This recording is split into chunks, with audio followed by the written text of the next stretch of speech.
From Kern Government Television, welcome to this week's Kern County Board of Supervisors meeting, originating from the County Administrative Center located at 1115 Truxtun Avenue, Bakersfield, California. Kern County's vision is to create and maintain a customer-centered county government designed to garner the confidence, support, and trust of the people we serve. Today's Kern County Board of Supervisors meeting will convene momentarily.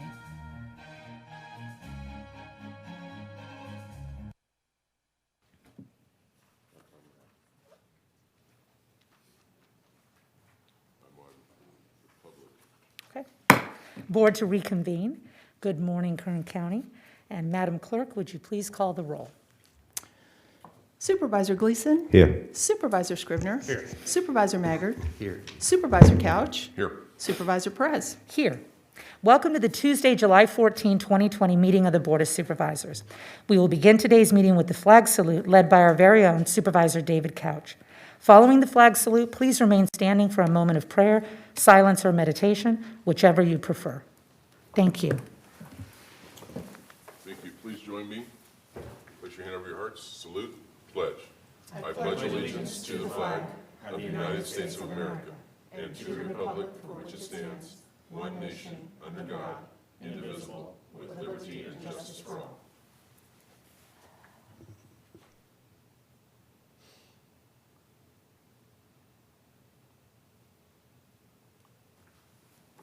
Thank you.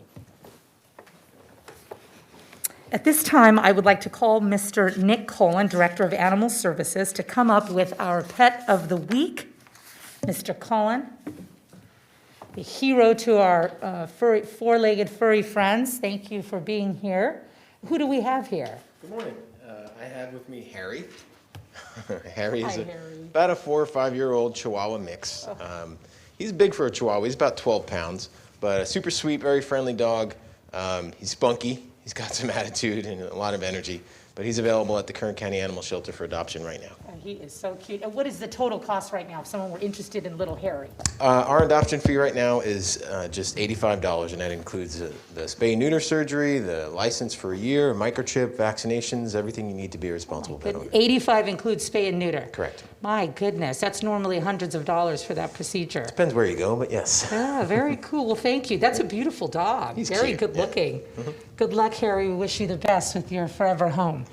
Thanks, Nick. Appreciate all that you do.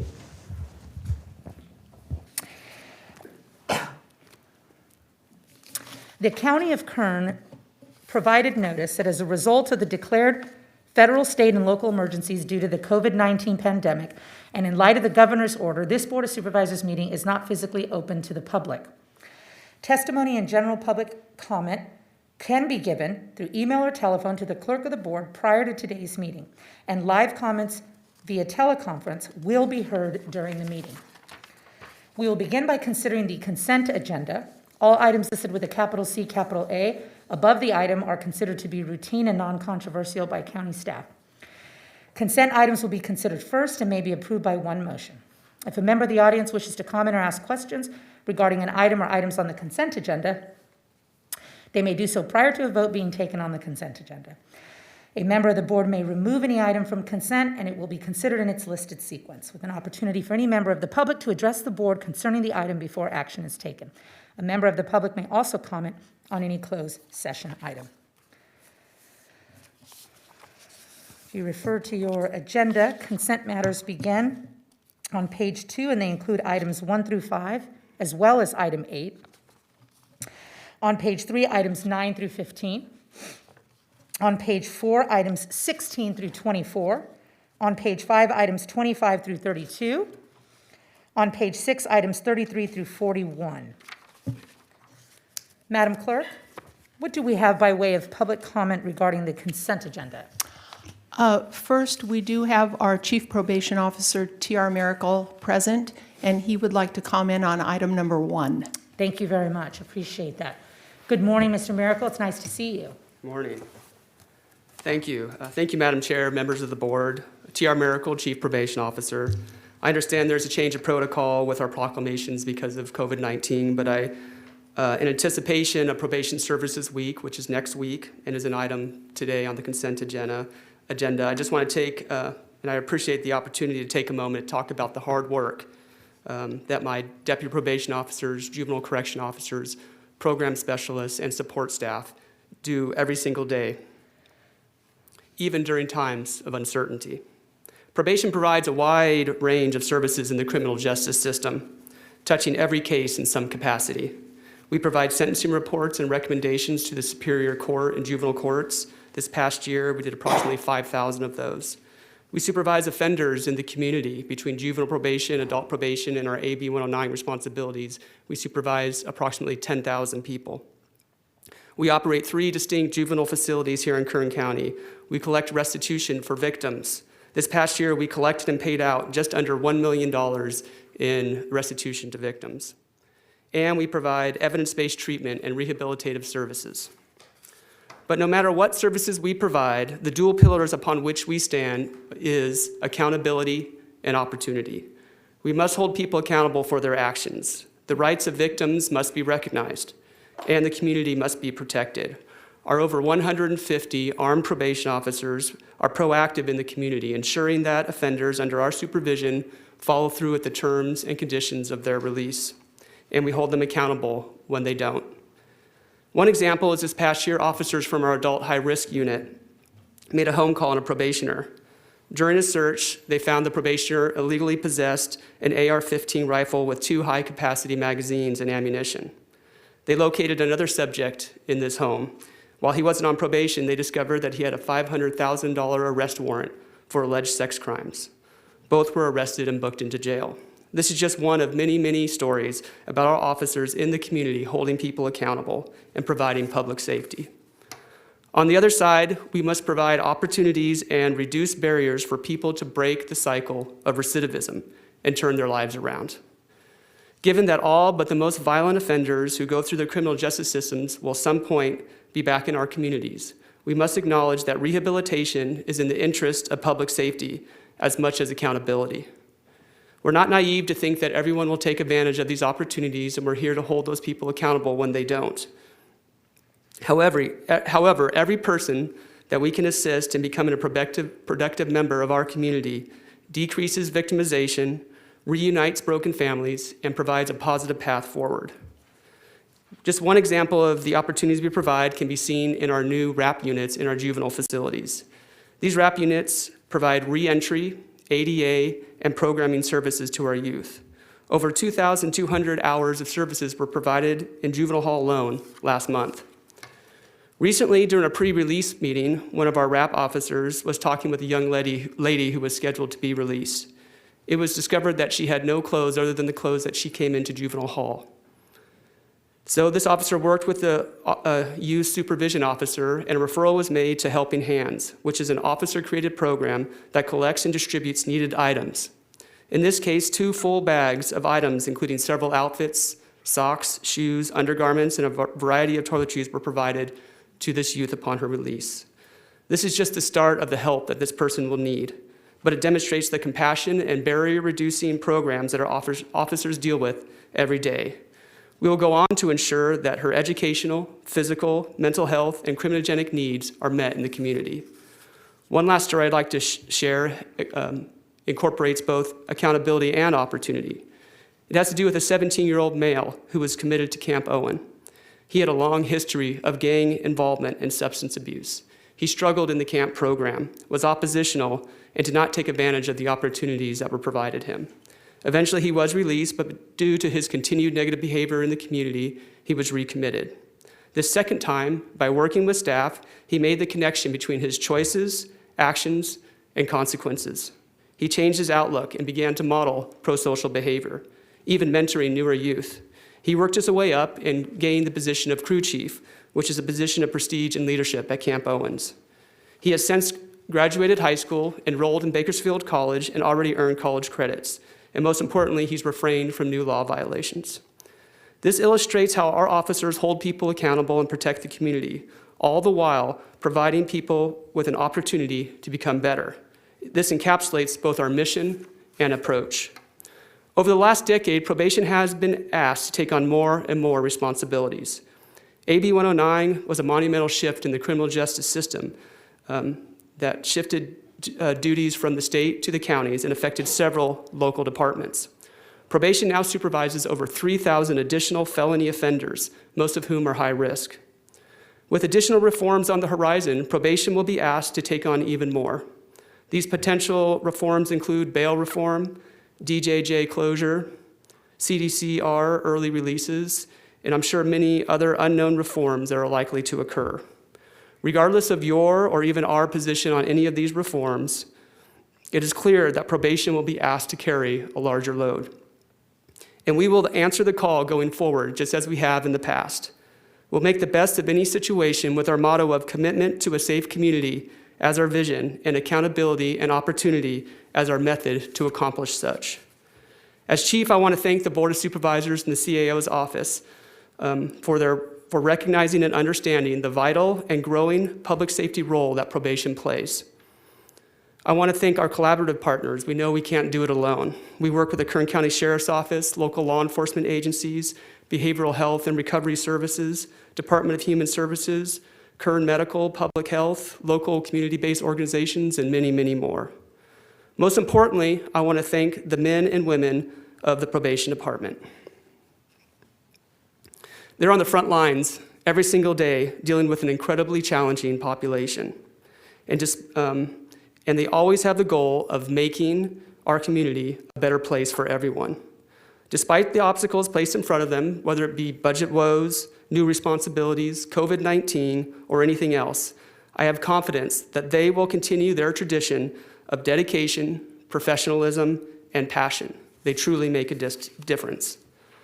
So if you come across a member of the probation department during Probation Services Week, or really any time throughout the year, I ask that you thank them for the difficult and often unrecognized work that they do to help keep Kern County safe. And lastly, I'd be remiss to not acknowledge the recent passing of Chief John Roberts. Chief Roberts worked for the probation department for 33 years, the last 5 as chief, retiring in 2010.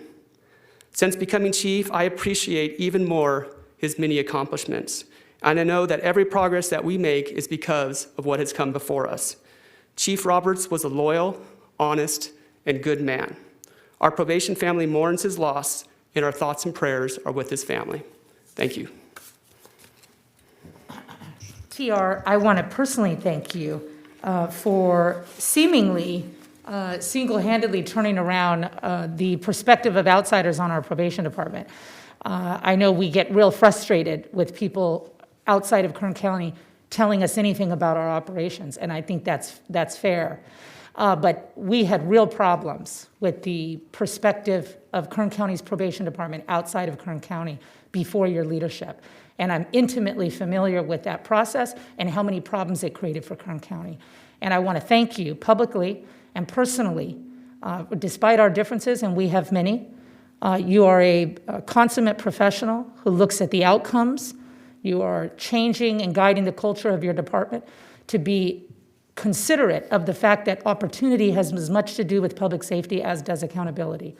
And so your approach of accountability and opportunity, I think, is balanced. It's not just spin, it's who you really are.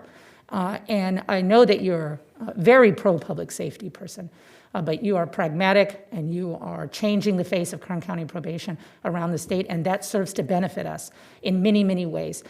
Even though we have local control and we have the ability to guide the culture of our county the way our leaders see fit. With that, you have found a really nice balance in promoting Kern County in a new direction and also maintaining the values and culture that we so greatly appreciate here in Kern County. So I think you're a remarkable leader. I think you're doing a great job. I appreciate your probation officers. They are appreciated around the state as you are dealing with the issues of public safety on the back end. And really what you do determines the success of the entire law enforcement community. You are so vital and so critical to that larger piece. I think you do an exceptional job. I appreciate you, and I thank you and your team for all that you do. Thank you, Madam Chair. I've been taught to never, or I've learned to never refuse a compliment, so thank you. But I do want to say any progress that we make is all because of the men and women of the probation department. So thank you very much. Thank you, TR. Okay, under the consent agenda, Supervisor Couch has a request. Supervisor Couch, the floor is yours. I've just asked for separate consideration of item 28. Item 28. I would like to discuss that matter too. I appreciate that, Supervisor Couch. We're going to pull 28 and Madam Chair, members of the board, I just wanted to let you know, we expect to have 6 callers on the line related to item 28. Got it. So I'm just making an announcement, so if they are on the line currently, they need to just stay on the line, and we will hear item 28 in its normal numerical sequence. thank you for that, Madam Clerk. And luckily, we don't have a lot of items before 28, so we should be able to get to that. Please stay on the line and be tuned in as we need your perspective to make progress on this critical issue. Okay, moving forward, public presentations. We need to vote on the consent agenda. Thank you. Gentlemen, I'll entertain a motion on consent if there is no desire to remove or pull any other matters. Motion on consent with the exception of 28. Thank you, Supervisor Couch. Do we have a second? Second. Thank you, Mick. Please cast your votes. The motion is approved. All ayes. Okay. Item number 6 is public presentations, and this portion of the meeting is reserved for persons to address the board on any matter not on this agenda, but under the jurisdiction of the Kern County Board of Supervisors. Kathy Kraus, the floor is yours. Thank you, Madam Chair and members of the board. We have 4 members of the public who would like to address the board. The first member, let me make sure that she is online. Yes, the first member of the public who would like to address the board is Linda Robredo. And Ms. Robredo, if you would unmute your phone by pressing *6, you're welcome to address the board.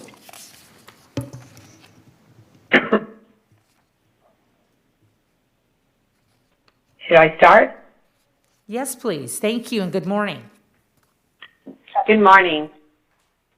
Thank you for these 2 minutes to request Kern County Board of Supervisors to direct county departments to act.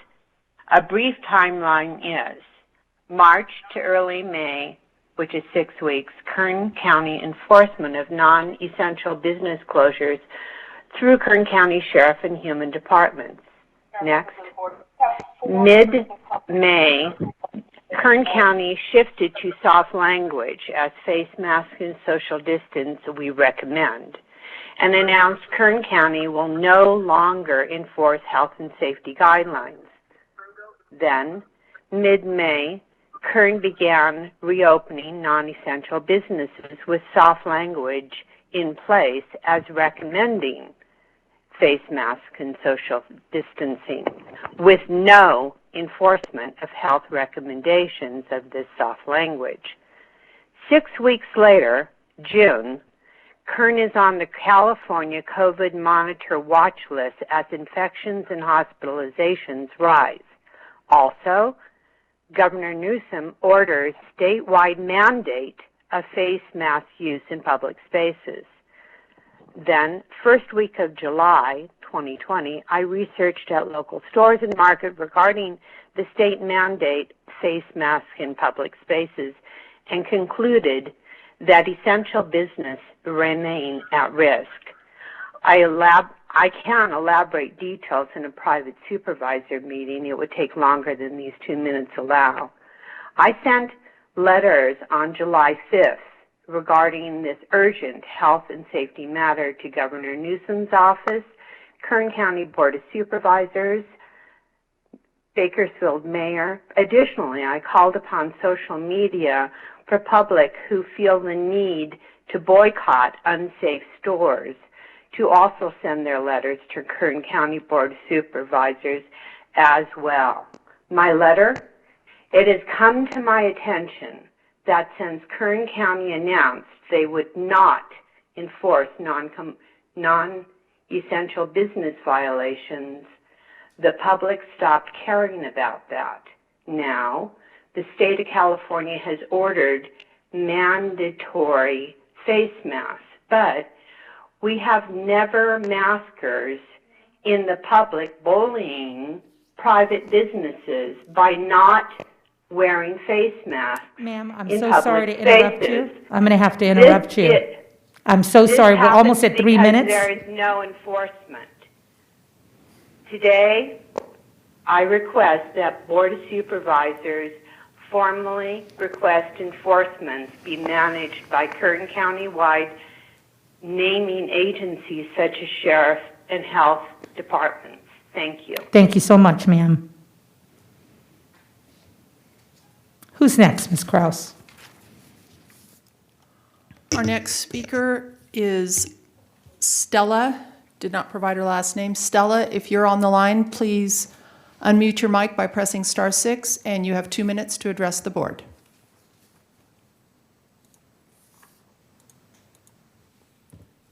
Hello, good morning, everyone. Good morning. My questions are today for you. Guidelines are not law. Why are you forcing the businesses in Kern County to break the California Civil Code Section 51B, which establishes all persons within the jurisdiction of this state are free and equal, and no matter what their sex, race, color, religion, ancestry, national origin, disability, medical condition, generic information, marital status, sexual orientation, citizenship, primary language. You are aware that there is no reputable medical science and evidence that supports healthy people wearing masks. So why do you support this? You are aware that you work for the public, and the public demands today you terminate this local health emergency by voting today against the mandate mask guidelines. When and where do you personally wear a mask, and it is a sterile and hygienic mask that is kept clean and disposed to between each interaction and put and remove after washing your hands according to CDC guidelines? Be aware, God is watching you now. Thank you so much. Thank you, ma'am. Madam Chair, members of the board, the next speaker is Merritt Holloway. Mr. Holloway, if you will unmute your phone by pressing *6, you have 2 minutes to address the board. Hello? Hi, good morning. Can you hear me? We sure can. Good morning, Can you sir. hear me? We can. Hi. Okay, look, hello? Yes, we're here. We can Hello? hear you. For the third time, Okay, we can hear you. look. Say it again? For the fourth time, we can hear you. Okay, just real quick, I just want to say that I want to make a appointment with District 3, Mike Maggart, and then also that lady, Stella, before that lady is on point, all the stuff that she said. Okay, here I go. 2 things really quick. I want to talk about reparations now for ADOS, and then schools openings online disproportionately affect ADOS because many ADOS do not have computers or expensive internet connection. It's another slap in the face and a recipe for fail for the builders of the country. That's black people. We built this country. ADOS, American Descendants of Slaves. Okay, and Jim Crow and all that stuff. So reparations now. Okay, so now to the math. Former Ottawa professor reviewed extensive medical science literature about mass. It goes back over 10 years. I sent you guys the information, okay, and then I sent you a whole bunch of other information about people passing out from wearing the mask and all that kind of stuff. And then now there's more information that I have, which I sent to you yesterday as well, talking about I think it was this article, Dennis Ranker, with all of the math. But there's another lady named Kelly Victory, Dr. Kelly Victory. I'm preparing this link to send to you right now. She also talks about what we know about coronavirus. Coronavirus cannot live in temperatures above 80 degrees. Look, we've been in over 100 degree, and we're going to be up into, and also too, these viruses, they know about them. It's not something that just happened. This corona, it's from a string of over 24 viruses that we've known about since almost the dawn of man. Okay, the government did this to hide the economic reset that we're doing right now. Okay, that's what this really is about, the economic reset. But also the mask, forcing people to wear the mask is getting people ready to forcibly make us make us take the vaccine. Okay, just really quickly, the mask, I sent you the information. 19.5 OSHA is what the oxygen level needs to be in the air. Behind the mask is 17.5 and even lower than that. Anything under 19.5 is imminent threat to human because we have to breathe, okay? And also behind the mask, when people wear the mask, the heat from the mask that makes the CO2 does not leave, so then they're rebreathing their own CO2, okay? And also, too, even though I'm not so much biblical, but... Okay, sir, I'm so sorry. I'm going to have to ask you to wrap it up. We're 30 seconds past our time, and I'm so sorry. Okay. Thank you so much. Okay, listen, that's fine. Look, I'm going to make an appointment, and then on the wrap-up, reparations now for ADOS. You got an AD Bill 3121. Let's get that bill. Not only, it's already been approved, so let's get that, cut the check. Okay, thank you very much. And look, I'll be in touch in 2 weeks, and Supervisor Maggott, I'm going to call to make an appointment with you. Okay, thank you very much, ma'am. Thank you so much. Supervisor Couch, are you punched in right now? No, thank you. Madam Chair, members of the board, our last speaker under public presentations is Jose Garola. Mr. Garola, if you would unmute your phone by pressing *6, you have 2 minutes to address the board.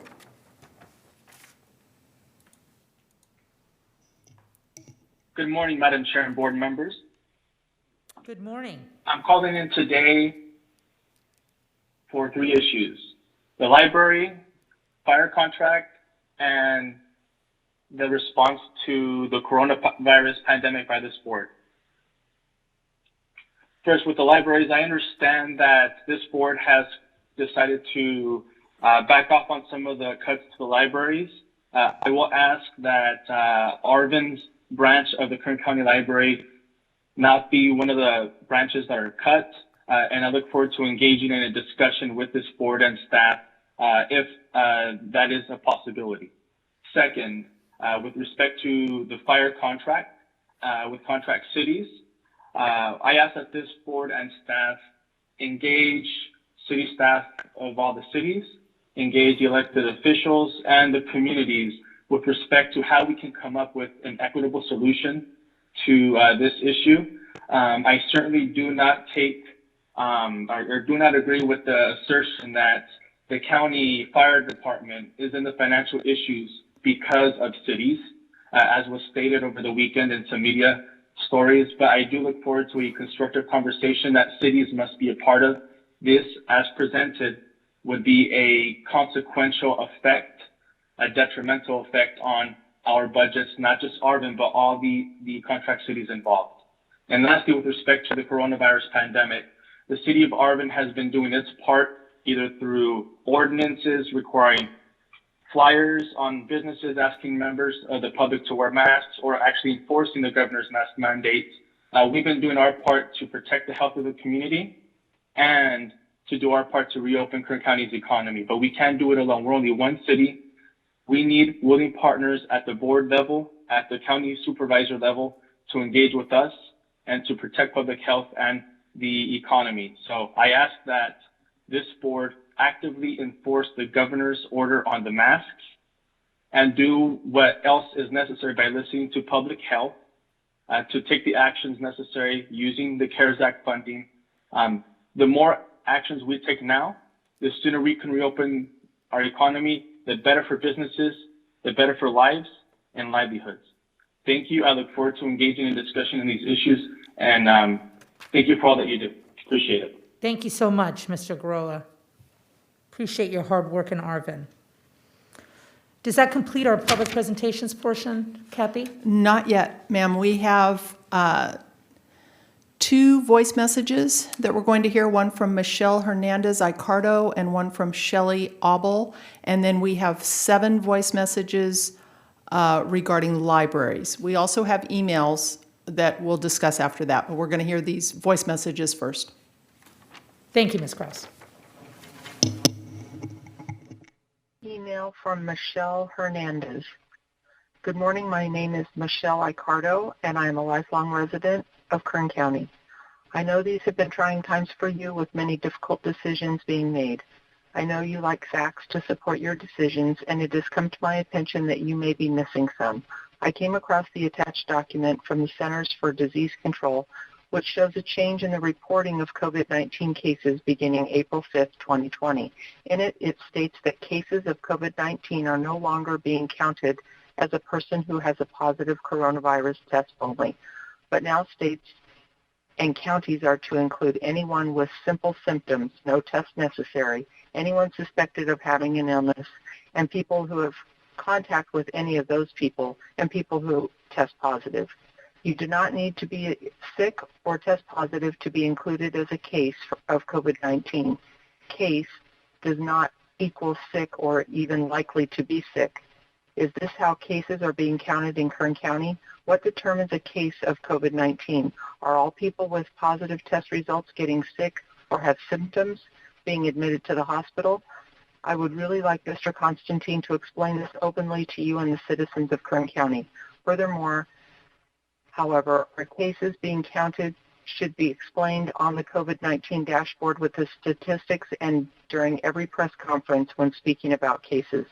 More people are getting tested out of fear and contact tracing, so cases are on the rise, not sickness, and the citizens of Kern County should not be in fear of the word cases or the numbers. In fact, the likelihood of testing positive to COVID-19 in Kern County is less than 1% per population of Kern County.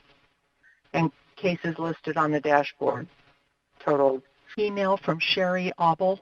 According to the California Emergency Services Act, ESA, Section 8558B, a state of emergency can only be called if the threat overwhelms the current resources of the state. Furthermore, the state of emergency has to be terminated at the earliest possible date.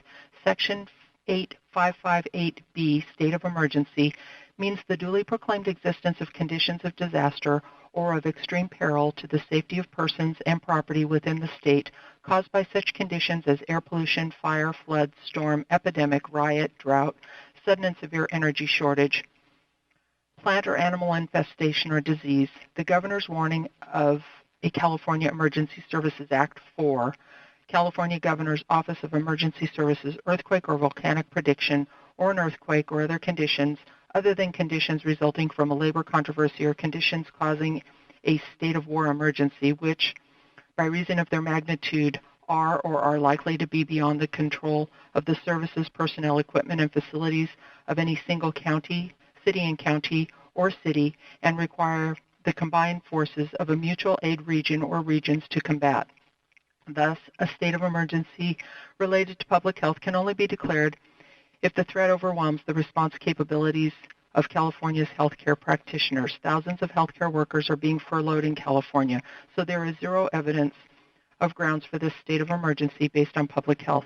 There is no threat that overwhelms the current resources of the state, since the COVID-related deaths, with inflated numbers, are fewer than 3,000 in California compared to the 6,000 plus for the average seasonal flu. Therefore, COVID-19 cannot lawfully be classified as an epidemic. An epidemic is when there are disproportionately large numbers experiencing an outbreak of a disease. Hello, I'm Dina Barskin, and I live in Fraser Park, and I'm calling about our library. I'm 75 years old, and I've lived here for almost 4 years. There is very little here in Fraser Park, very few restaurants, a park that needs a lot of work. But the one thing we have had is our library. We do not have a lot of access to Wi-Fi up here, and in Pine Mountain Club and Lake of the Woods and the other mountain communities, they don't have it either. So our library is so important and so necessary. And I also understand that when it was brought up here, there was a 20-year mandate. Well, it hasn't been 20 years. Please do not close our library. We need it. We haven't had a librarian up here. They're not paying people appropriately to run our library, but we need it more than you could ever know. We need it for the children. We need it for the old people. We need it for everybody. And without it, you might as well close down the whole town and just tell us to go away and jump in the ocean. I'm serious.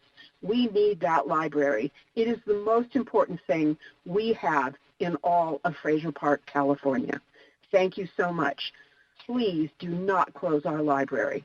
I'm begging you. Thank you. Hi, my name is Karen Tate. I live up in Pine Mountain Club, and I'm calling about the library budget. My last name is Tate, T-A-T-E, Karen Tate.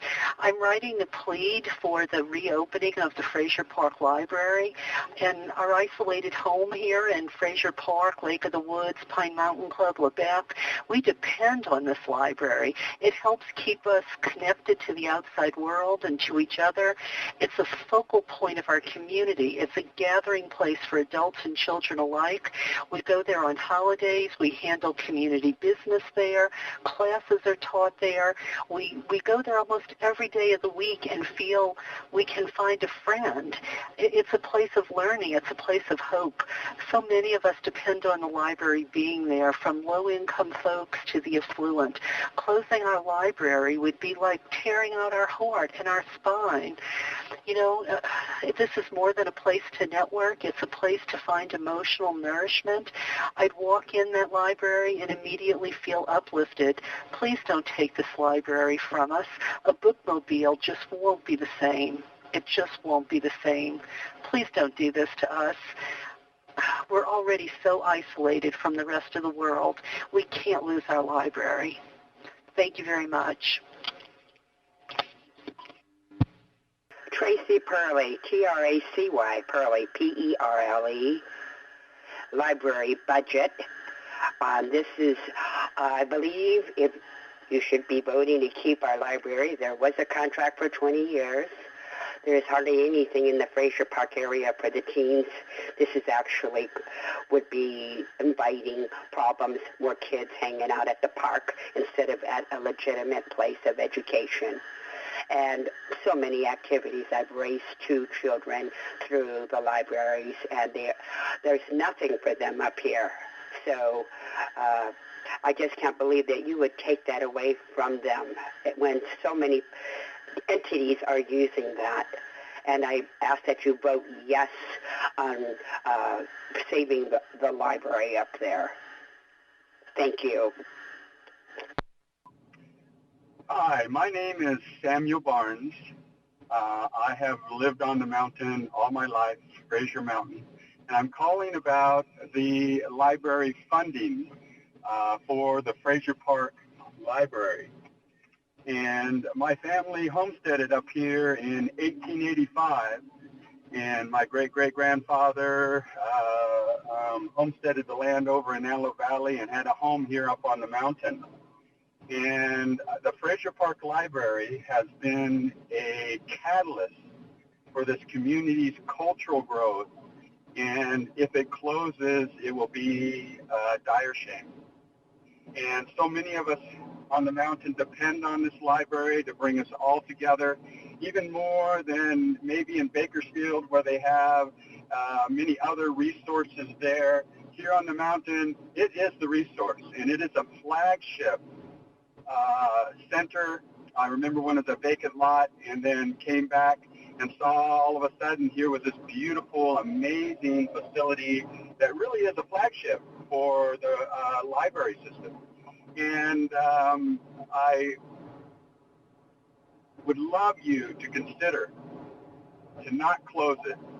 I would be grateful, so very grateful, as so many of us up here would be, if you kept it open as a banner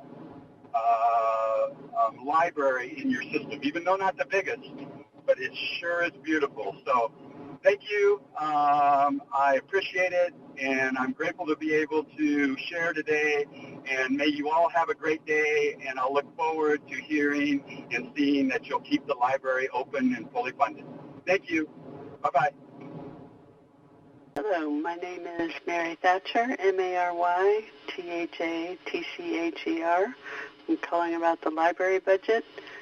I would like to ask that they do not close the Fraser Park Library down. It's very important to our community.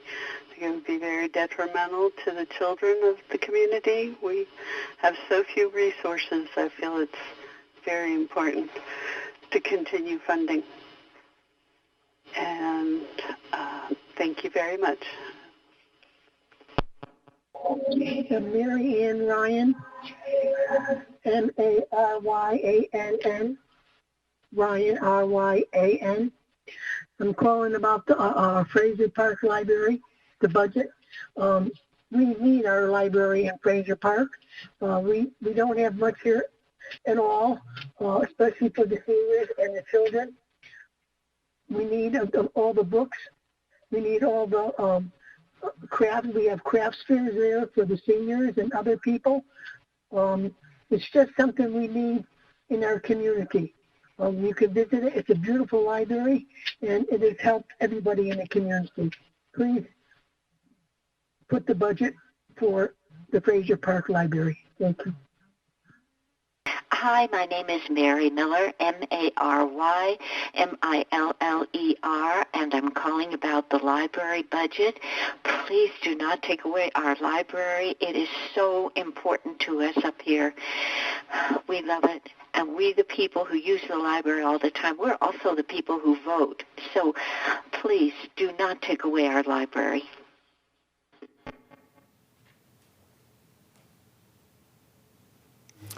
I believe that's all the voice message comments. I will let the board know and the public that we have received 15 emails, all in opposition to library funding cuts and library closures due to budget cuts.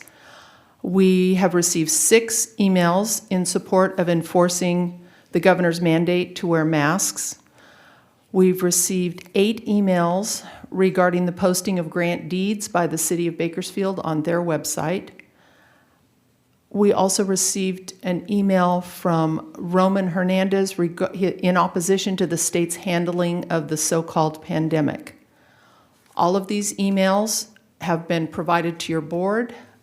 You've had time to review all of them, so I'll get direction from you, Madam Chair, as far as whether you want me to read these. I would like to provide the public with an update in regards to the deed issue. As it relates to the library issue, we heard lots of testimony this morning. We're going to hear more testimony as we get to our budget hearings, and especially our evening event, August 2 or 3. So I do believe we're going to have ample opportunity, and we want to encourage the community to participate in that process. Moving forward here, I would like an update for the public, if you wouldn't mind, Ms. Raizan, to give the public a general sense, without too much detail, about where things are regarding the deed issue, because I'm proud of the work that the county is doing and our role in helping to bring some resolution to otherwise pretty confusing and stressful situation for a lot of people. So thank you, Ms. Raizan. Thank you. Good morning, Madam Chairman, members of the board. My office has been working with John Lifquist, the assessor, and I believe he is possibly on the line and also would like to comment. We've also been working with Brian Pace, who's the recorder that works with Mr. Lifquist, and we continue to expand options routes that the county can take. We have notified the city of Bakersfield that for at least for now, their access to the county's intranet system for the official record system has been suspended. As you've heard through a number of different meetings and presentations, the county recorder is obligated to record documents that are in the correct format. Others have the right to retrieve information that is recorded by the county, but they are forbidden from posting it online, and we are making sure that all of that is being taken care of and handled correctly. As I said, we continue to work with it. There's been some public records requests. We're assisting people in obtaining records that they seek. And I think I'd like to have Mr. Lifquist speak if he is available. Thank you so much, Ms. Raizan. Mr. Lifquist, if you would unmute your phone by pressing *6 and go ahead and address the board. I'm here. Madam Chair, members of the board. So the city has actually suspended their I'm sorry, I'm having a really difficult time with this reverberation. We can hear you just fine, But John. the city, okay, excuse me. The city has suspended putting the information on the internet, but we want to make sure that this doesn't happen in the future. This was a violation of our agreement with the city, and so we just want to make sure that they have a policy in place that this doesn't happen again. And we think that should be a relatively easy fix for the city.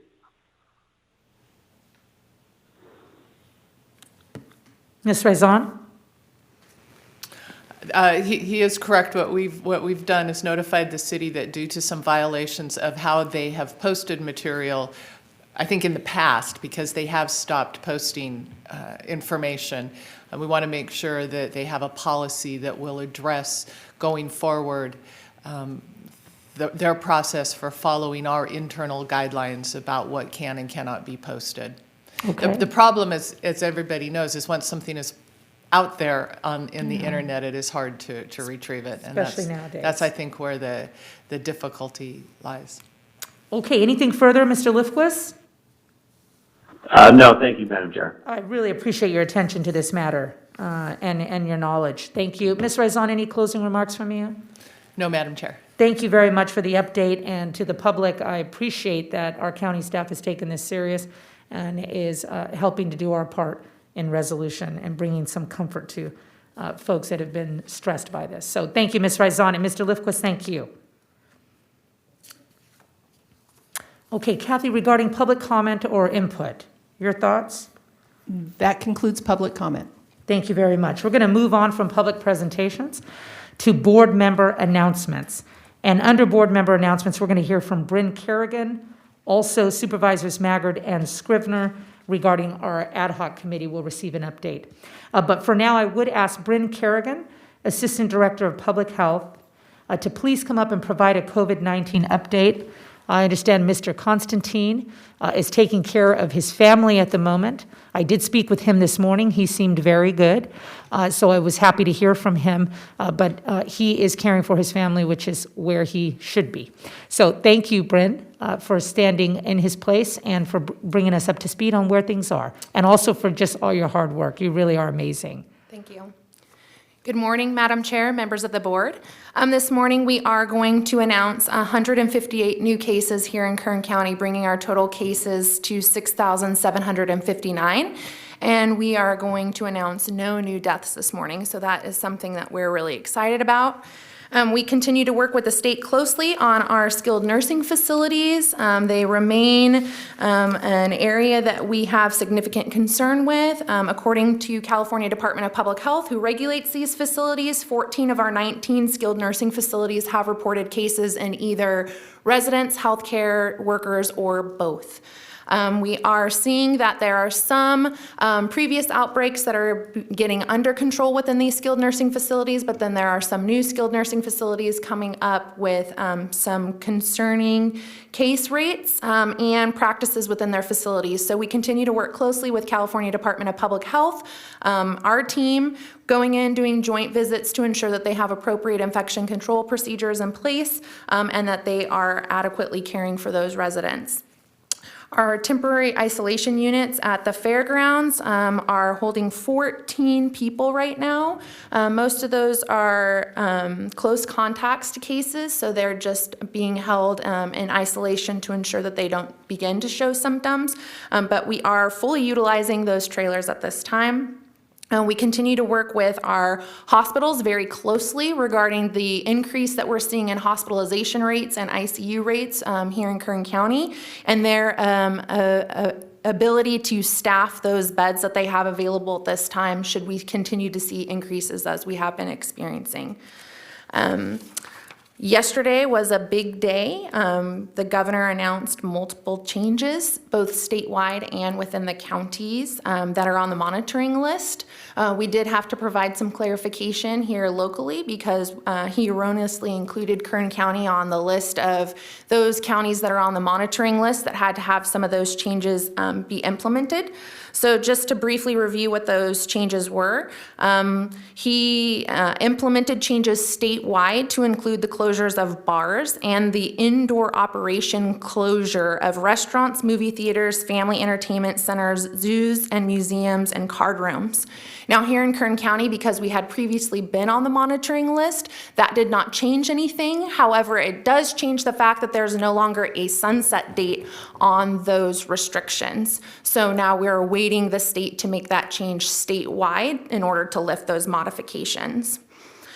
Yesterday, he did announce that multiple counties who were on the monitoring list for at least 3 consecutive days needed to close indoor operations in the following sectors: gyms and fitness centers, places of worship, protests, offices for non-critical infrastructure sectors, personal care services such as nail salons, massage parlors, tattoo parlors, hair salons and barbershops, and malls.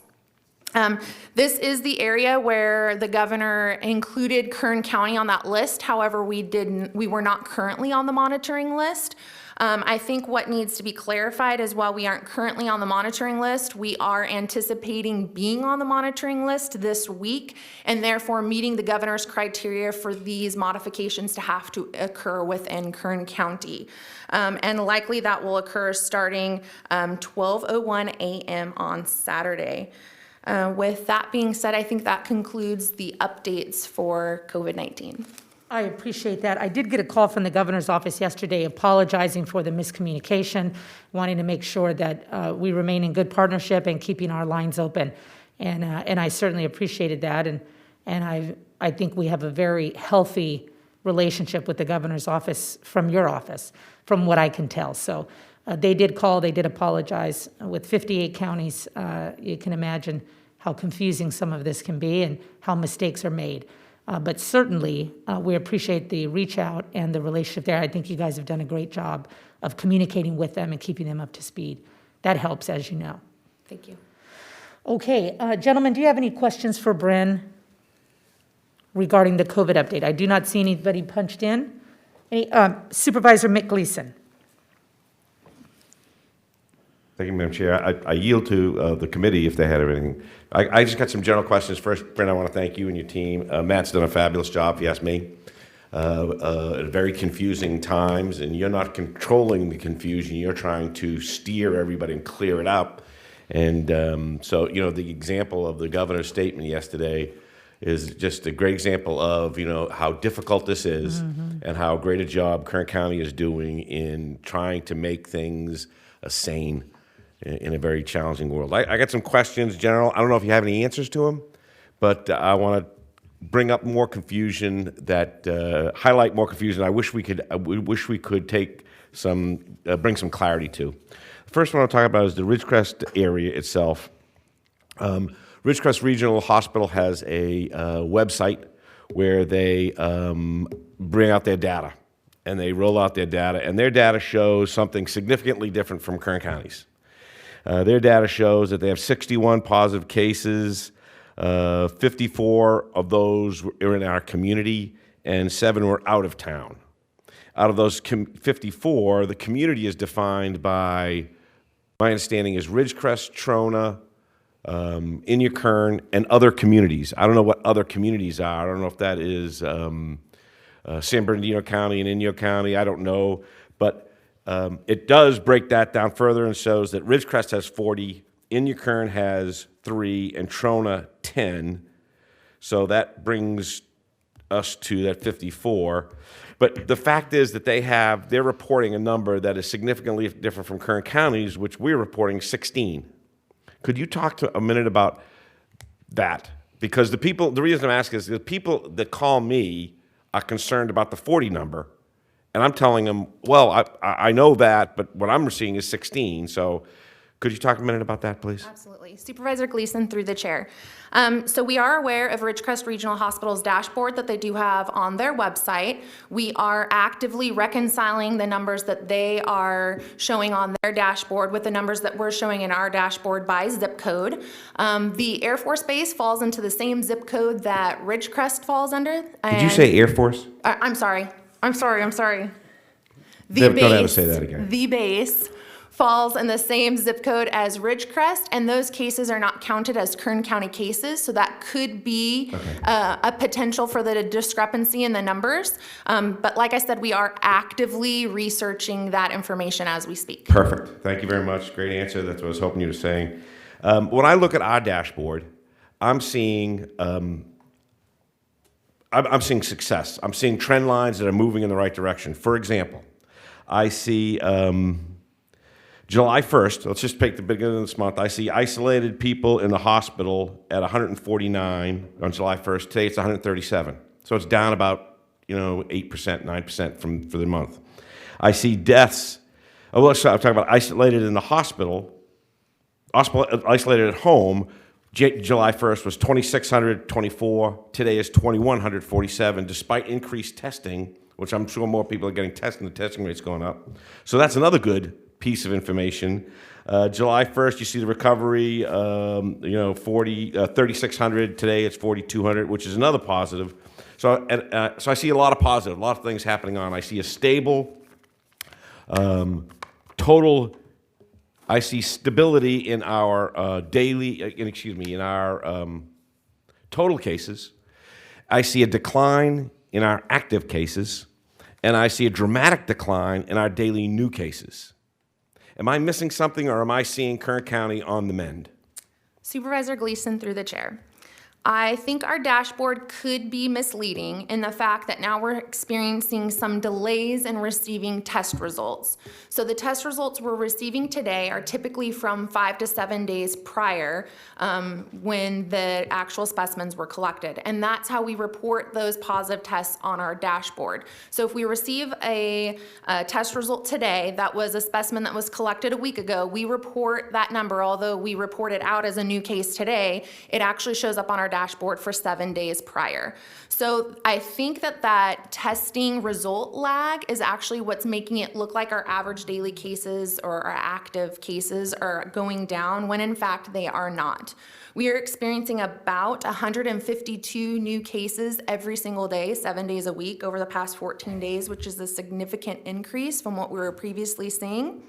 And just to sort of sum up the number of positive cases by month that we've experienced through this pandemic, you'll see that they increased greatly as we get closer to where we are now. So in March, we saw 196 positive cases. In April, we saw 892 positive cases. In May, we saw 1,429 positive cases. And in June, we saw 4,044 positive cases. So we're actually seeing a significant uptick in our number of positive cases that we're experiencing. Thanks. Well, it just goes to show you statistics can lead you in a bunch of different directions, and it can cause confusion when someone looks at this dashboard.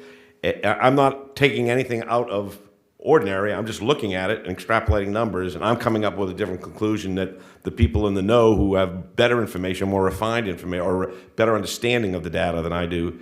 So it's confusing. Absolutely. And I understand people being confused about it. You have here a block that says deaths, 98, and thank goodness we had none today, so that's good.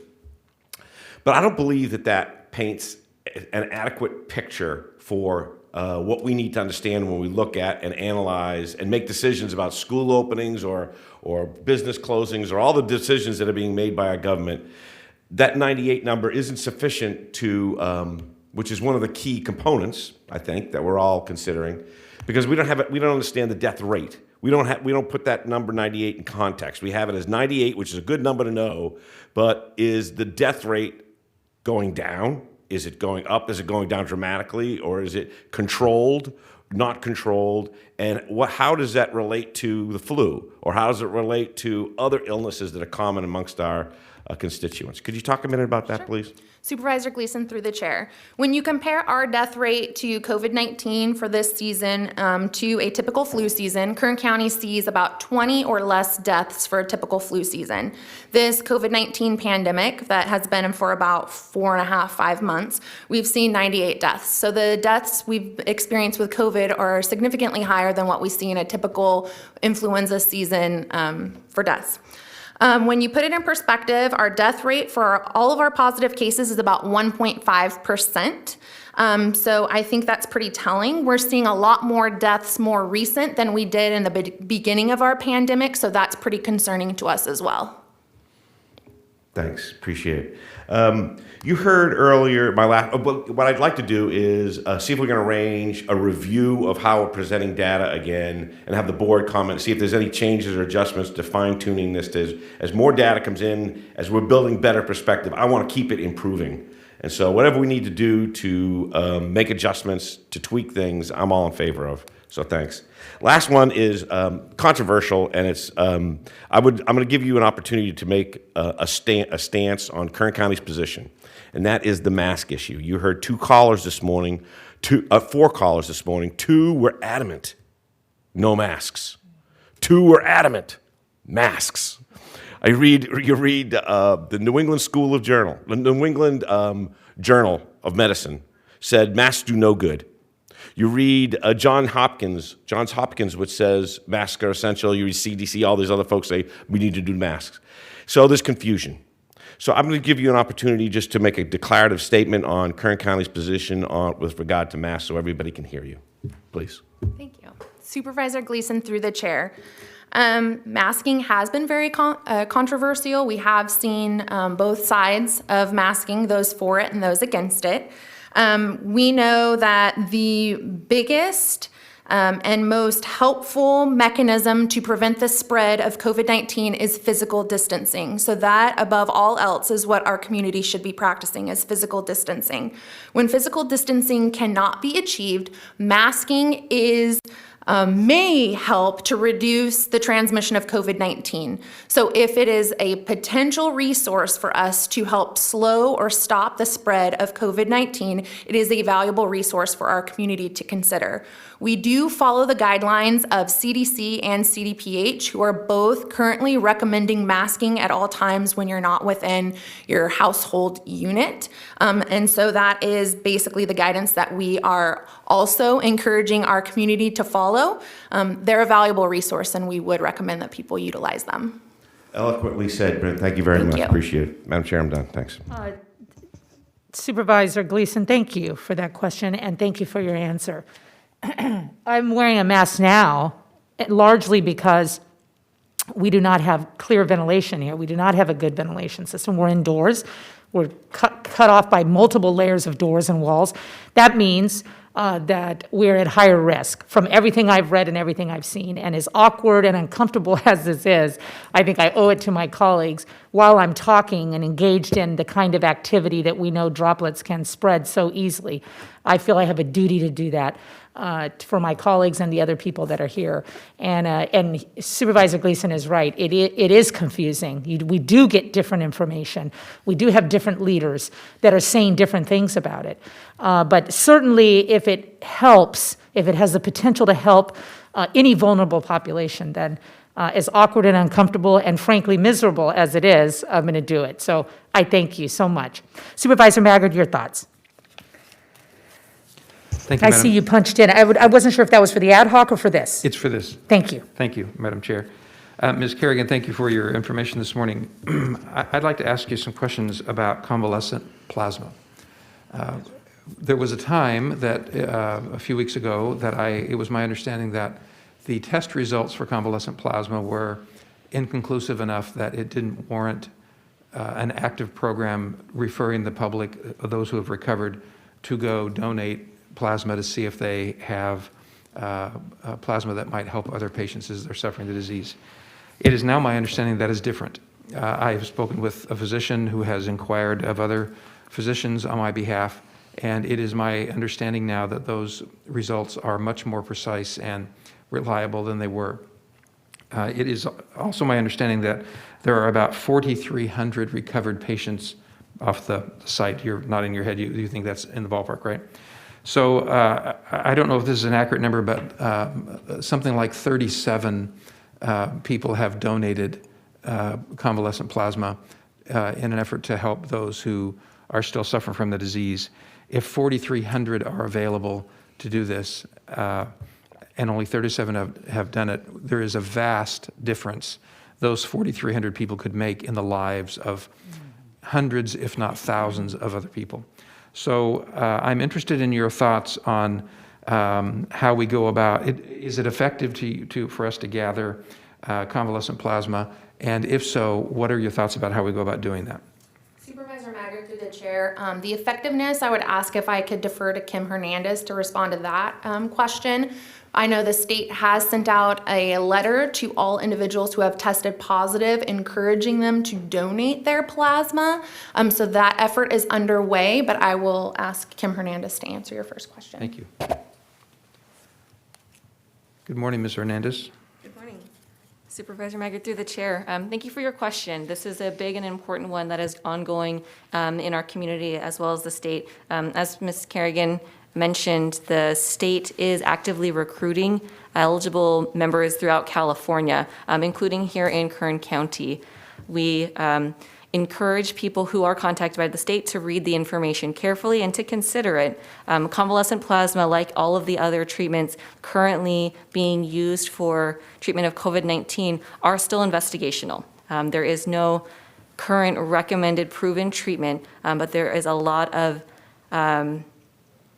there has been increasing encouraging evidence for convalescent plasma as well as other treatments that are being used. So while it's still investigational, the state has continued to encourage donations. You do have to meet certain criteria. You have to have been positive for COVID-19. You have to have been well for at least a month. And you also have to meet other blood donation requirements. So we do encourage patients who are contacted by the state to follow up with that information. They can also contact their regular healthcare provider. And we do know that in our community that our local blood banks are able to accept patients for convalescent plasma donation. When I was a younger man, I used to give blood pretty regularly. I have the type of blood that is the most commonly used. And so I would get these phone calls from the blood bank that would say, hey, we're terribly short on your kind of blood. Can you come in? Specifically to me. Some of my travels have now made it so that I can't give blood on that basis anymore. But bottom line is there was a very active recruiting effort to get me to do that, and it worked. Frankly, I would feel guilty that somebody was in dire need and I had what they needed, and I would hustle down there and give more of my blood for them. Should we be doing an equally aggressive effort now? If there's 4,300 people, should we have a bank of people calling them, asking them to participate in this program? I think I would leave that up to you, the supervisors, of whether or not you would like us to pursue something like that. We are cautious about interfering with the state's recruitment. We don't want to confuse people about who's asking and why and how, and to have any of that mixed messaging. When we do get calls from patients, because they do tend to reach out to the nurses who have followed up with them, we do let them know that this is a legitimate request that is coming from the state of California, that it could potentially, I believe every plasma donation can benefit up to 4 different patients. And so that is something that could be very helpful to people in our community. So my understanding after speaking with through this physician to numerous physicians is that the convalescent plasma is being, the sample is being taken from recovered patients at Houchin Blood Bank. But then the test is occurring at either Quest Foundation or PAL. And they all have, according to what I've been told, very accurate results. So should we expand, if we were to direct you to participate in this program, should we expand it so that the samples are being taken at more than just one facility? Or what are your thoughts about that? I think we'd have to find out if Houchin in particular is experiencing any issues and delays of being able to collect the plasma from willing donors. We do know the labs that you've mentioned, as well as many others, are experiencing significant delays in turnaround time. The plasma obviously has to be tested to ensure that it is safe for COVID-19 as well as other potentially infectious diseases. So I think it's probably a much larger conversation we need to have to make sure that they can be done quickly so that we can get plasma to our patients in a timely manner. Can you or Ms. Kerrigan give me any reason that we would not vigorously pursue getting as much convalescent plasma as we can? I don't think so. Then I would like to make a referral from this board to staff that we ask Public Health to come back to us with recommendations for such a program. And clearly my colleagues would need to approve of that program. But could you please bring that back to us with your recommendations so we might be able to pursue that very, very vigorously? And secondly, when do you think you might be able to come back to us with that, with the outline of what the program would be and what your recommendation would be to us? Supervisor Maggard, through the chair, we can come back on the 28th with at least some sort of direction that we're moving in, pieces of the plan. Thank you. Well, I would move that we make that referral to staff, and thank you for your help with it. Second. Mike, thank you so much for that. You know, we've had blood drives here at the county before. I think we can organize something that encourages people safely to think of their neighbors, as themselves. I so appreciate you pushing this and your emphasis and expertise on the SNFs issue and our elderly. It really is remarkable. Thank you, Mike. Thank you. We have a motion and a second. Please cast your votes. The motion is approved. All ayes. Madam Chair, isn't it an interesting experience? I'm just saying something I think we all experience. These masks blank our faces, so you can't see when someone is smiling back at you. You can't see when someone is acknowledging what you're doing. It's just a weird world that we live in, but I appreciate that. And thank you, colleagues, for your support of this effort. I would be very interested, this is Mike's referral, of course, but I would be interested in my staff helping out in any way. We have long-standing relationships with blood drive folks. As you know, we usually do one right around the fair time, and they're very successful. So we have an infrastructure in place, and folks, I think, know and trust us. The key, of course, is to be safe, but to really encourage people to make that sacrifice for each other. I think it's such a good community driven project. And so thank you. And I thank you to your excellent presentation. Thank you. Okay, we're going to move right along to under board member announcements and reports. Supervisors Maggard and Supervisor Scrivener are the members to our ad hoc committee, and one or both will provide an update on how things are looking in that regard. So the floor is yours. Supervisor Maggard. Thank you. Supervisor Scrivener, would you like to go first? No, go ahead. Okay, thank you. I think Ms. Kerrigan has effectively conveyed what there is to convey. Is there anything else, Ms. Kerrigan, you can nod your head without having to come back up if there isn't? Okay, very good. She acknowledges that she's made her report on that side of it. Mr. Zervis, could you give us a brief report on our Kern small business relief program? I would be happy to, Supervisor Maggard, through the chair. I would actually like to provide you a brief update on three fronts, starting with the small business forgivable loan program that was just requested. So that program is currently, we have spent $20.66 million. So $20.66 million has gone into our local economy in the way of supporting, directly financially supporting Kern County small businesses. That is roughly 83% of our program total, and I do anticipate being at program max within the next week. That's based on the application flow that we've seen recently. That $20.66 million has supported 686 individual businesses across 218 industries in literally every part of Kern County where there are businesses operating. So we've got a wide variety of businesses supported.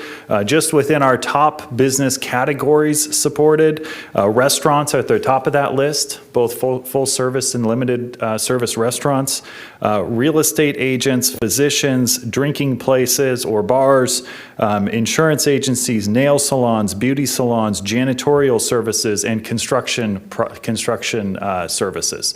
So you can see the breadth in the different industries industries that have been touched, everything from small, kind of traditional small business, blue-collar type jobs to even some more professional type operations, both services and suppliers. So I think we've been successful in broad application of these program funds. And again, probably nearing the end of this in the next week, I would anticipate that total business number to be somewhere around 830 businesses supported based on the current program average. Our current loan average is about $28,500 per individual recipient. And all of that information is public. It's all on our website, and that is updated daily as loans are processed. We are currently receiving and processing applications for any business that did not receive federal PPP funding. So if you didn't receive federal PPP funding, you're eligible. And those businesses that did receive federal PPP funding but are currently subject to this second round shutdown. So those that would be bars, card rooms, zoos and museums, movie theaters, restaurants, that list that's been shut down for the second time over the past week. And nonprofit entities are also included on that list. So those groups, if you've received PPP funding and you haven't participated in this program, now is the time to get your applications in, so we can try to meet your needs as well. Just yesterday, so this process it involves two folds. One's the application and receipt of funds, but you do have to follow up as a recipient and request the forgiveness portion of this loan. So that process is starting now. Yesterday, we posted on the county's Kern Recovers website the forgiveness application. So all of these businesses that receive funds need to complete that application, submit supporting documents to the processor of their application. That would be the bank or credit union that they worked with. We will then work with them to review and their supported information and issue the forgiveness letters to each one of those businesses. So we're entering that second phase of this program now. And so I would encourage anyone that may be listening that received program funds, if you have spent those monies, go ahead and move forward with your efforts in getting the forgiveness applications completed and submitted. Let me briefly touch on our PPE support program. As you're aware, your board approved this program to supply PPE to small businesses at no cost through a network of 16 different locations throughout the county. That effort really launched full steam last week. And we have been providing PPE to businesses. We are working on the reporting metrics for that now, and I will have a dashboard kind of reporting format for all of you and the public to see where these supplies are going. But we've received great feedback. I talked to the program administrator today, and they've received a lot of calls. They've got schedules out, and the businesses that are receiving this kind of support have been very pleased with the county's efforts, because some of these businesses are having a hard time finding really masks, face coverings specifically, but the other supplies as well. So we're receiving good feedback. I will definitely give you a more quantitative analysis of the program before your next meeting. We'll have numbers to share with you. So I would also say that we are currently going to be pushing marketing effort into the rural areas of the county.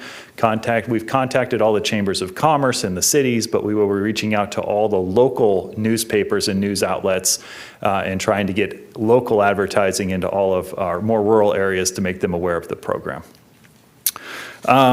Let's see, and finally, you may have seen in the news today or yesterday that CAP-K has launched the Food to Door program. So this is the program that they've partnered with Kern County on to deliver 70-pound boxes of non-perishable food items to seniors over 65 in order to protect them by reducing their number of trips to the grocery store or out. That program has launched now. It was in the news outlets yesterday. We're very excited about that and working with CAP-K on that. Anyone that may be interested can get a referral to that program through the 211 system. So just make that call, and CAP-K handles that system as well. So they'll be sure to get them signed up. So with that, I'd be happy to answer any questions. Thank you for your succinct and thorough report, Mr. Zervis. Gentlemen, Supervisor Scribner. Thank you, Madam Chair. Mr. Zervis, thank you for the report. Just to clarify, how much, 25 million was what we originally had allocated for this business relief fund that we have, and how much of that 25 million did you say is remaining? I know it was we had used about 2/3 of it about a week ago. We've spent through yesterday 20.66 million, so we have about a little under 4.5 million left. Do we have any idea how many applications are pending at the banks? No, I don't today. Okay. So, and some of those are in various states of completion. So some applications kind of get abandoned when there's a request for more information, and those are just kind of still sitting. But we are actively processing and approving all of the applications we're getting on a daily basis. And it's anywhere between 30 and 60 applications that we get a day. Well, I wholeheartedly support us trying to now prioritize these businesses that were allowed to reopen and have now been abruptly shuttered. They have a few days in Kern to prepare for that between now and Saturday at midnight. But this, this has got to be just devastating for a business to have been closed and then been able to reopen, ramp up, hire people, purchase supplies, and then being told that they're going to have to shut down, and with no date given at all when they may be able to reopen. And so where I'm going with this is that we have talked about the possibility of being able to allocate more money into this program depending on what happens with the other areas of spending that we identified. And I know that one of the big question marks continues to be our alternative care site, and that is for basically when the hospitals surge, we're able to add beds there. And so we're working very closely with the hospitals to keep an eye on their ability for staffing at the ICU and the other beds. But when the point comes that we determine whether or not we're going to need that, we need to look very seriously about putting more money into this program, because between these businesses that have now been required to shutter, plus the restaurants that no longer have the in-restroom dining or in-restaurant dining, outdoor dining works on the coast. It doesn't work really well in the valley in the summertime when it's over 100 degrees, and so they're basically back to takeout, and so it's just a very unfortunate occurrence. But I really appreciate everything you're doing. You've done a top-notch job for us. I want to shift gears and ask a couple of questions of Ms. Hernandez and Ms. Kerrigan, if I can. But Ms. Hernandez, I have some questions about contact tracing. Unless anyone has any questions for Mr. Zervis. May I ask one yeah, question absolutely. I didn't want to take him away. Thank you, Supervisor Scrivener. Mr. Zervis, with regard to the loan program, when does the window of opportunity begin to seek forgiveness, and when is the last date someone can submit their application for forgiveness of that debt? So it begins as soon as they've spent the money. They can seek forgiveness immediately. We'll receive those applications now that the form is prepared. The program funds are supposed to be spent within 16 weeks rather, of the receipt of funds.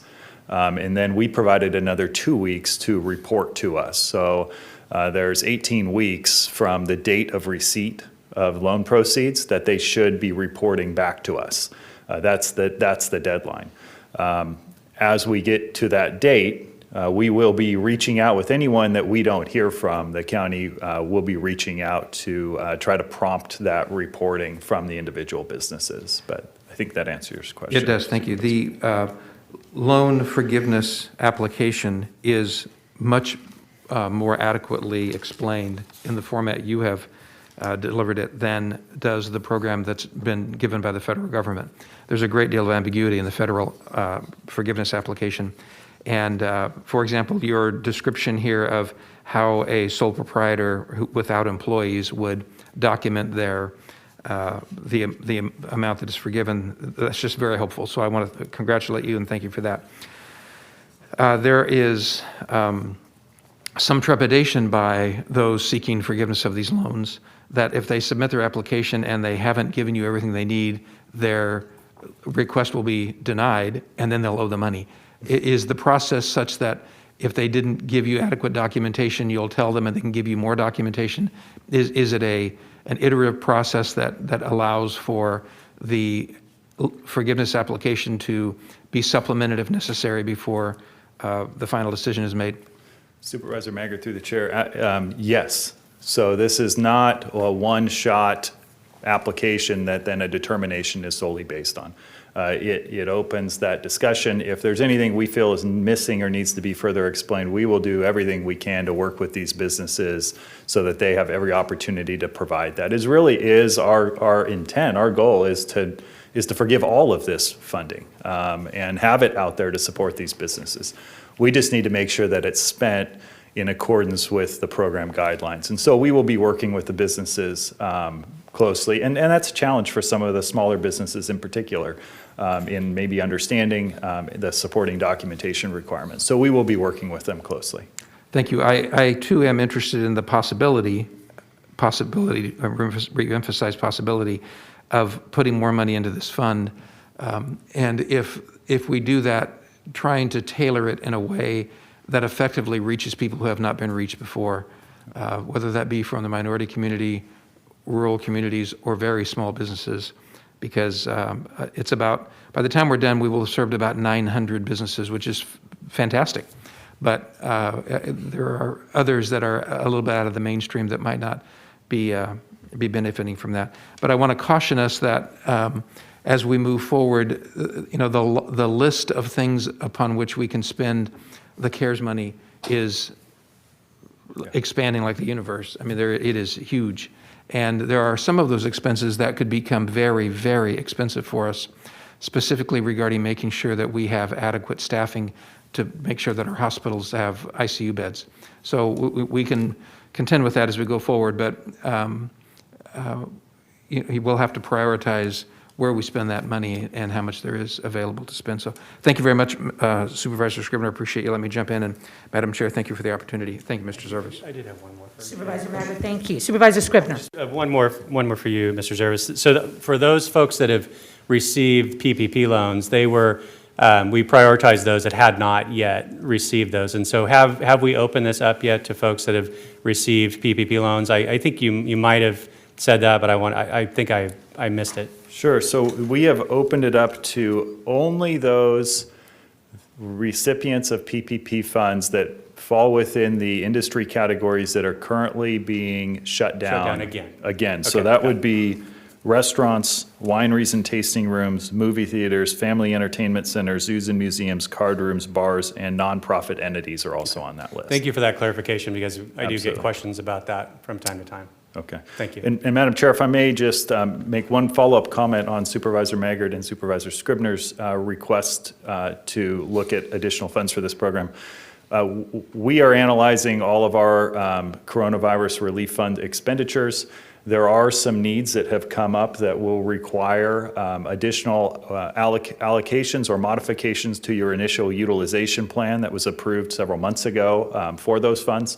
And we're prepared to come back at your next board meeting with a discussion about that utilization plan, these programs, what's spent, what's remaining, and what some of these other need categories are, and make some recommendations to your board. Absolutely outstanding. All right. What is the turnaround time for a group that's looking for PPE? They apply online. Is it a lengthy application? No, the application's very simple. So no, it's not a lengthy application. They do verify that the business exists and that the employee count falls within our program. And the pickup time is then scheduled based on available time slots. So, and depending on where you're picking it up, that may vary. But currently they're scheduled within 15-minute block increments of time. And if you were to call in, say, Tehachapi or one of the more rural areas, you'd probably get a slot that's today or tomorrow. It's very, very soon. So if you're calling in Bakersfield, you're likely out a couple days, but the program is definitely you're not waiting a month before you're receiving a PPE allocation. So, Thank you very much, Mr. Zervis, for your prompt attention to so many matters. Really, it's very, it's noticed and appreciated. So thank you. Supervisor Maggard, do you have any other, or Supervisor Scrivener, do you have any further update on the ad hoc committee work? I had a couple of questions for public health. Thank you, Supervisor Scrivener. Thank you. Ms. Kerrigan, thank you. In regard to the 5 to 7 day testing results delay, a lot of folks look at our dashboard and they draw conclusions based on the trend lines and the data that they see. And so the delay, as you pointed out, can cause some confusion about maybe where our trends are going. And so do we have any good theory on why it is taking 5 to 7 days? Is that an acceptable amount of time? Do you think it should be sooner? I know I've heard some of these different test kits should have results within, I think we were talking about 24 to 72 hours were previously the timeline for test results. So why the extended period? Is it the volume that they have coming in, or do we know what the cause is? Supervisor Scrivener, through the chair, we don't have a concrete answer as to why we're experiencing the delays, but we would assume that it's due to the significant increase in volume that we've experienced. And the whole state, California statewide, is experiencing these similar delays in their results for their tests. Well, I'd be interested to know if we could determine what the delay, what's causing the delay, and if there's anything that we can do on our end to try and help. I don't have any ideas at this point. I don't imagine that we could, because these are private businesses that are turning around these tests. But I would like to know what the delay is, because it's something that continues to be a source of, I think, a little bit of frustration in the community. Supervisor Scrivener, can I comment on that? Sure. We opened up a site in East Bakersfield. You're familiar with it. Everybody's familiar with it. And we got up and running faster, really, than a lot of folks, because it was a public-private partnership. Ultimately, we were testing about 100 a day. Now at the fairground site where we've moved it, it is 500 a day, which is really astronomical to think about. And I've tested twice through that system. The first time took 2.5 days to get results. The second time took 2.5 weeks. So the lab issue across the country is in crisis, and there's lots of information to be read about this in major publications. It is not a problem just for California, it's a problem across the country. And the new wait time is about 14 days, which is the wait time on the original rollout of testing. And apparently it's the demand on sites like mine that have gone from 100 to 500. Labs can't keep up with that kind of uptick that's happening all across the country. So it appears to me to be a lab capacity issue, and that it's going to be here with us, and I wouldn't expect sooner results anytime soon, unfortunately. I'm tracking this stuff pretty closely, and it is unfortunate, but it is the reality all across the country. So Supervisor Scrivener, I don't know if that's helpful to you. Thank you, Madam Chair. Now I have a question about contact tracing. The governor has just ordered that hair salons, gyms, personal care, and churches have to shut down for indoor activity. Restaurants, same thing. And the contact tracing that, Ms. Hernandez, I know that you had mentioned, I read something where you were, I think, either quoted or it was a statement that was attributed to you, that the contact tracing is showing that people are becoming infected in gatherings of friends and family members. Do we have any evidence that we're seeing infections that are occurring in these establishments that have just been shut down, hair salons, et cetera? It seems like, when you go in to get your haircut, boy, there's quite a bit of protocol there. And so is this where the risk is that we're seeing in our contact tracing, or is this people that are gathering on their own and not following some of the guidelines that we believe are effective? Supervisor Scrivener, through the chair, thank you for that question. It's a very important one.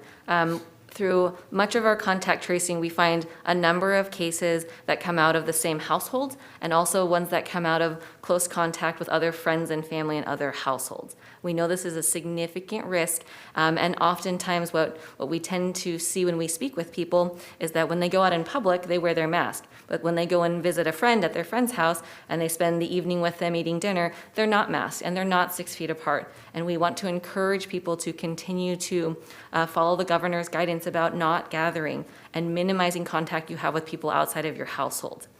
We have seen infections identified through workplaces. It can be difficult in work settings to determine whether or not the transmission occurred in the workplace. We haven't been able to identify clusters in a particular hair salon or associated with this particular restaurant in particular, and at least not locally.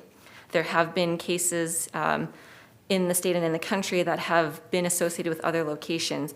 Here in Kern County, when we talk with people, most of the close contacts are personal contacts. And those are the people that we seek to reach out to advise them they may have been exposed and for them to stay home and watch for symptoms. So we know this is a struggle for a lot of people in trying to continue to understand the risks in our community. We do applaud that many of our industries and many of our businesses, took this very seriously, and they worked very hard to provide as much protection to their employees and to the public as they could. Unfortunately, throughout the state of California, with increasing cases, there is increasing concern that with more things open, that encourages mobility and encourages people to not follow the stay-at-home order. And so without being able to say for certain that any particular industry, is driving the reason for the state's decisions to close things down again, we know that we are continue to be worried in our community about the number of cases we have and the impact it's having on our hospitals and in particular our ICU beds. We are encouraging people to continue to, reduce their contact with others, to stay home when they can, to only go out for essential services. And we want to make sure that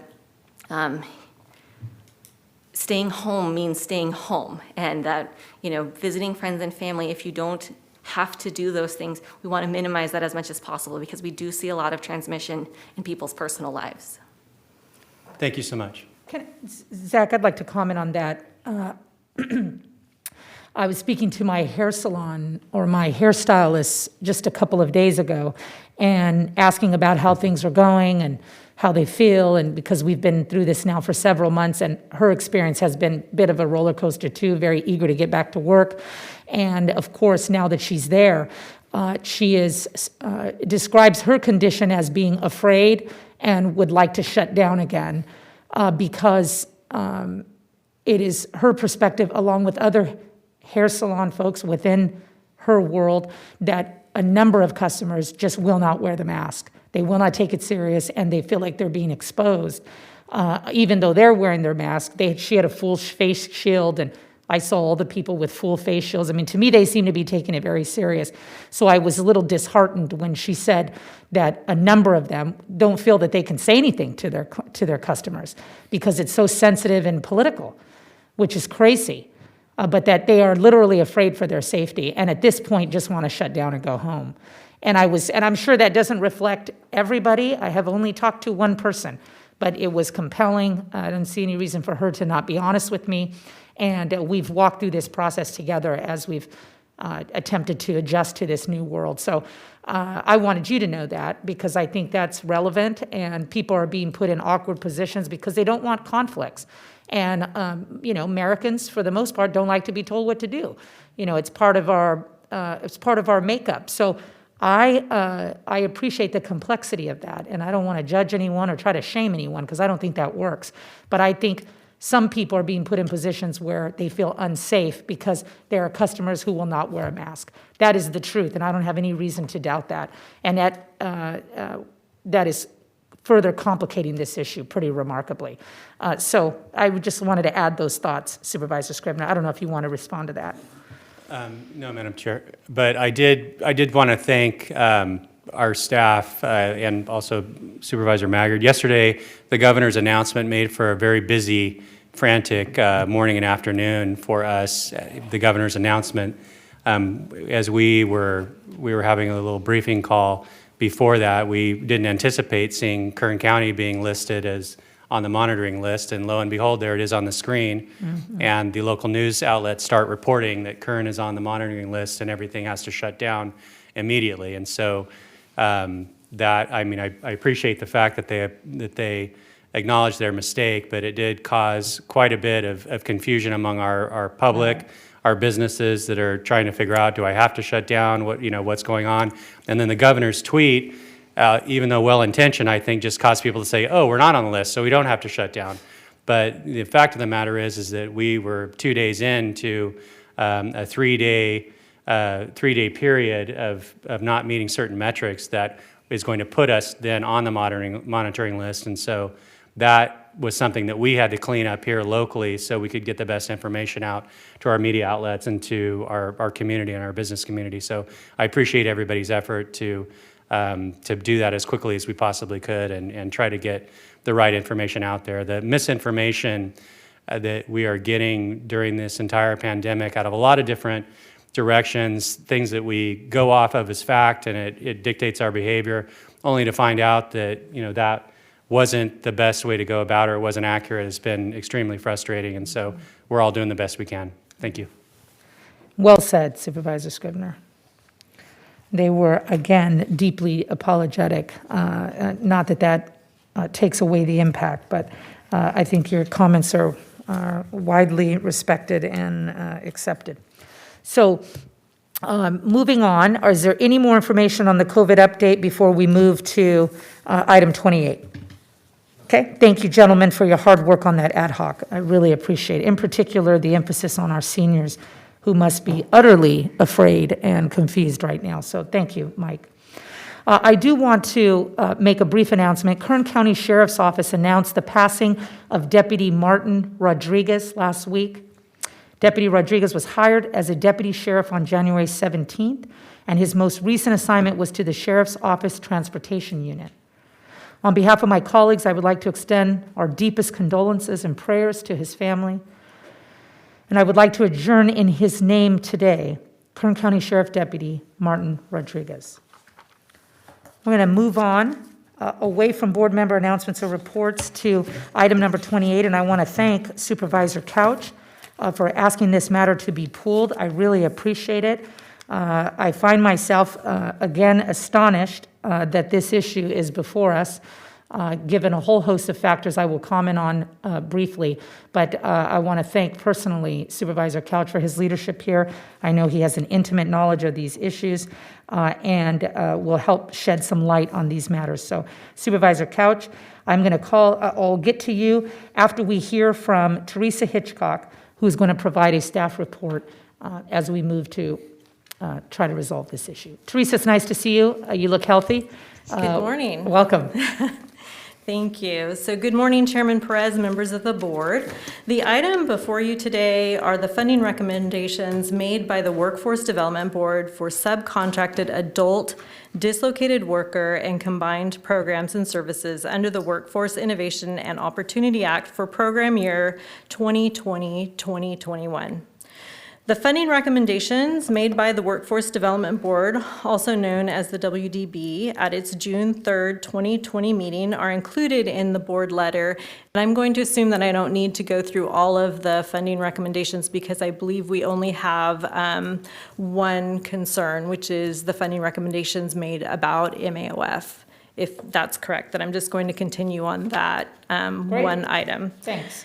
Okay, so I first want to commend my Workforce Development Board that has been appointed by this board. As you know, they're 50% business leaders from every aspect of business that we serve, ag, oil, medical, and then we also have labor represented through IBEW and the Laborers Union and several other unions, and then we have some community-based organizations and then education leaders.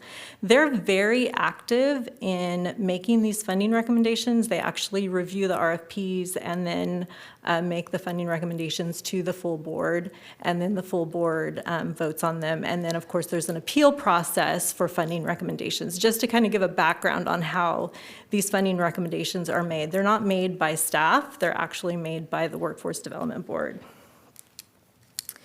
So there was one appeal filed of funding recommendations, and the Workforce Development Board Executive Committee heard that on June 25th, 2020, and the appeal was filed by MAOF regarding the change in funding mechanism from contracted training to the individual training account model that is used to reimburse all other training providers that we have for our program. So all other training providers have been on this individual training account model for several years now.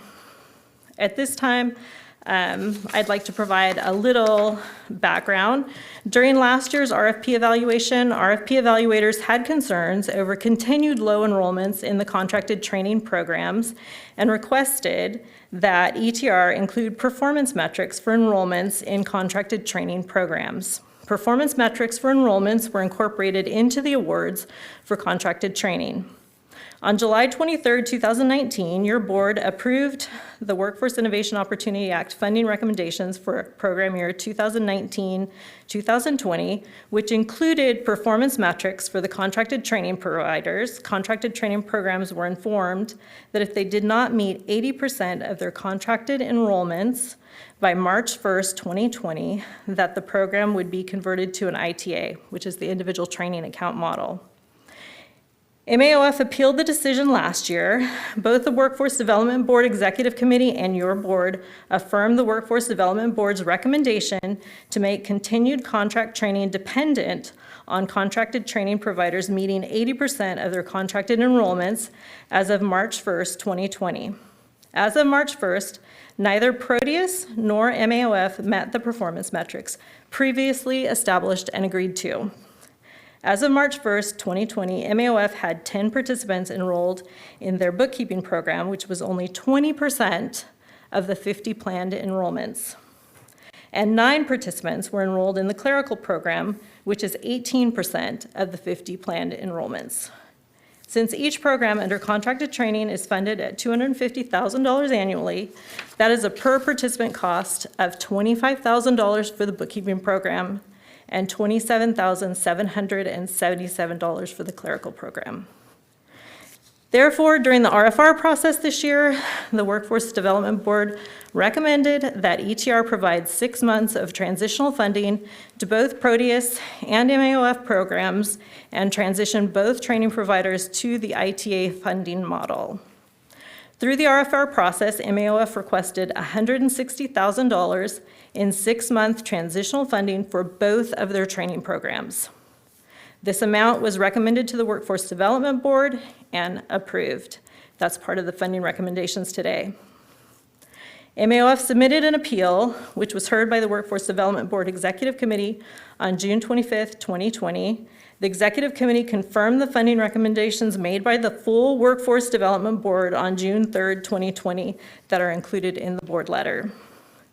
We believe that MAOF has been a true asset to our community and has helped to serve some of our most vulnerable participants. MAOF continues to provide work experience through our CalWorks program, and we are interested in exploring the expansion of those opportunities with Magda and her staff to ensure MAOF's continued success in our community. That concludes my presentation, and I'm available to answer any questions. Teresa, thank you. I appreciate your presentation and information. I do want to ask my colleagues to please keep an open mind because the presentation, as I just heard it now, is really not consistent with my experience over the last decade of being very, very involved in this community with these issues and listening to community leaders across the county.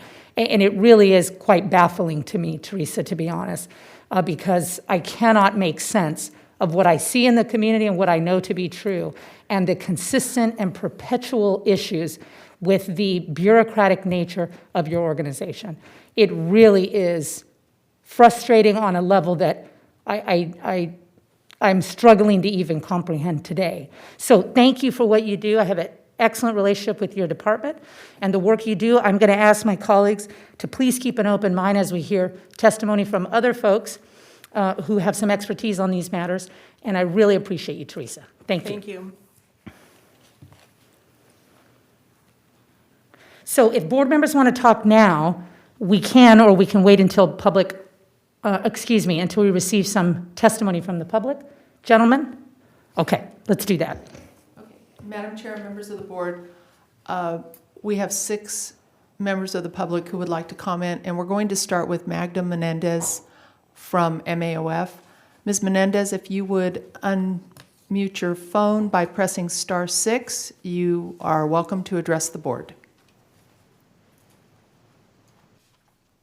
Good morning. Thank you very much.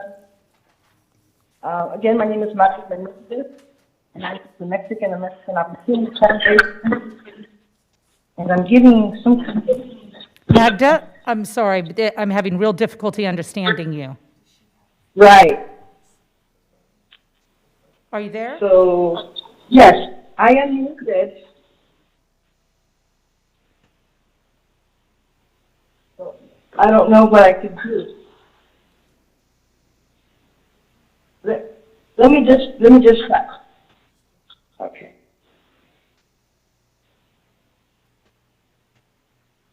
I think we can hear you. Oh, okay, good. MAOF is appealing the funding recommendation made by Employers Training Resource for MAOF classroom training programs. In its contract with MAOF for the recently completed fiscal year, ETR stipulated if the two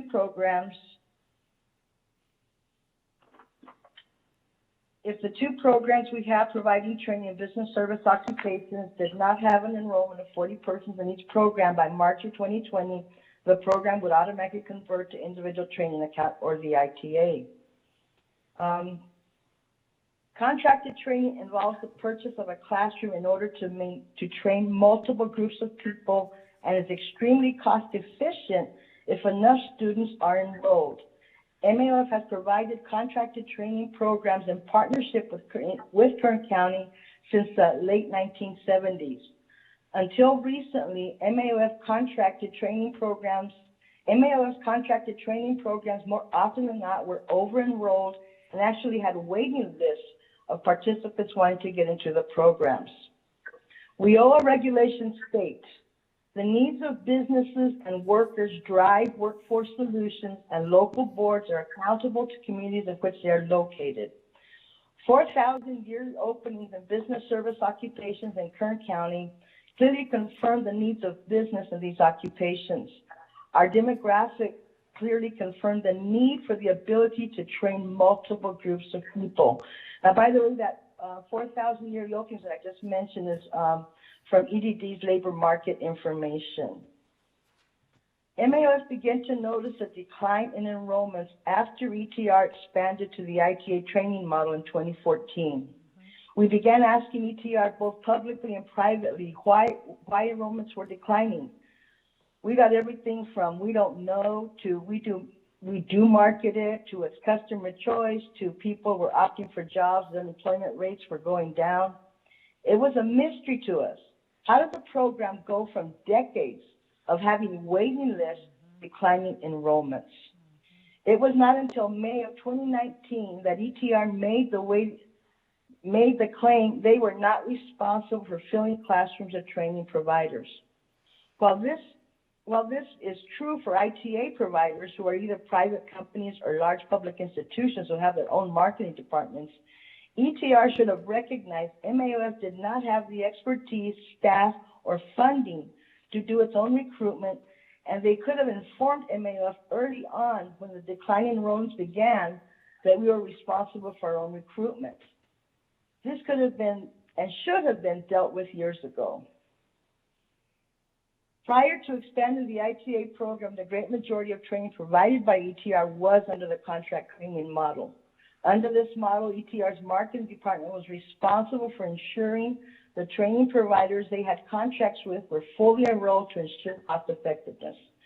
ETR did a great job with recruitment. As stated previously, many of the trainings, including MAOFs, had waiting lists of persons to enter the training.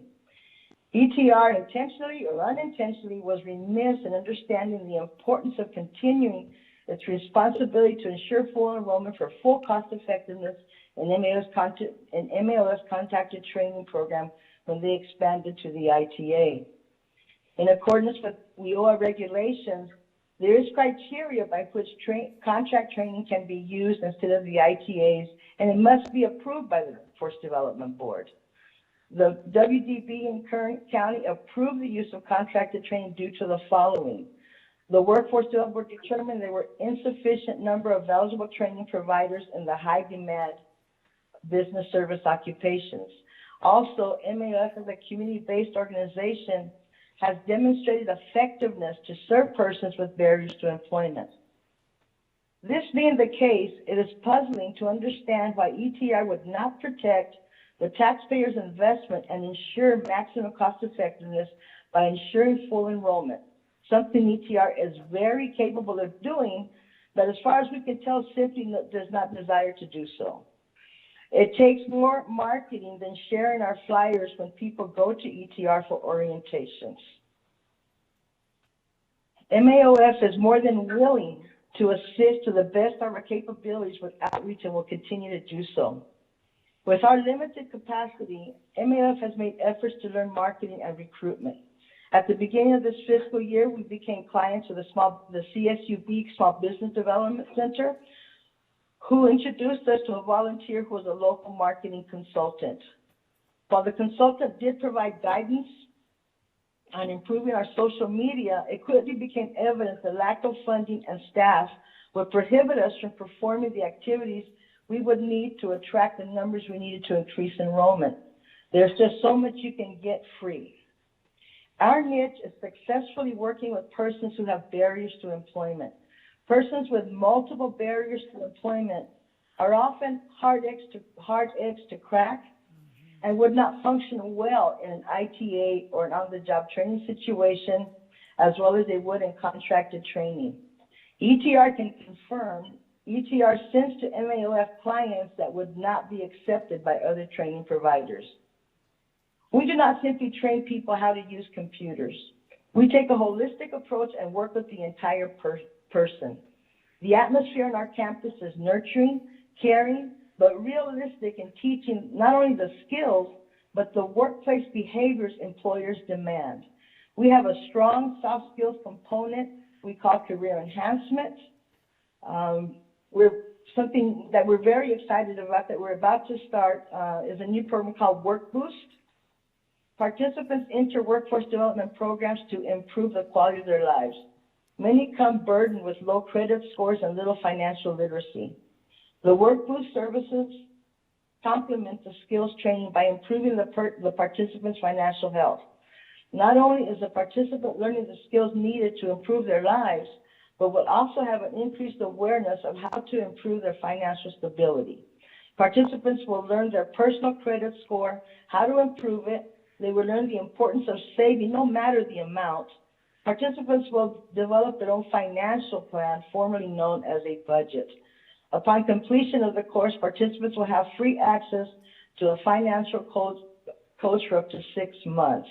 In addition to this, with the soft skills, we have nutrition training, financial literacy, work with conflict resolution, resume preparation. All of these activities are designed to promote employment retention upon completion of training. The workforce development programs in Kern County should be aggressively working in as many ways possible to reduce our chronically high unemployment rates. Our high poverty rates and our low educational attainment while meeting the occupational demands in the area.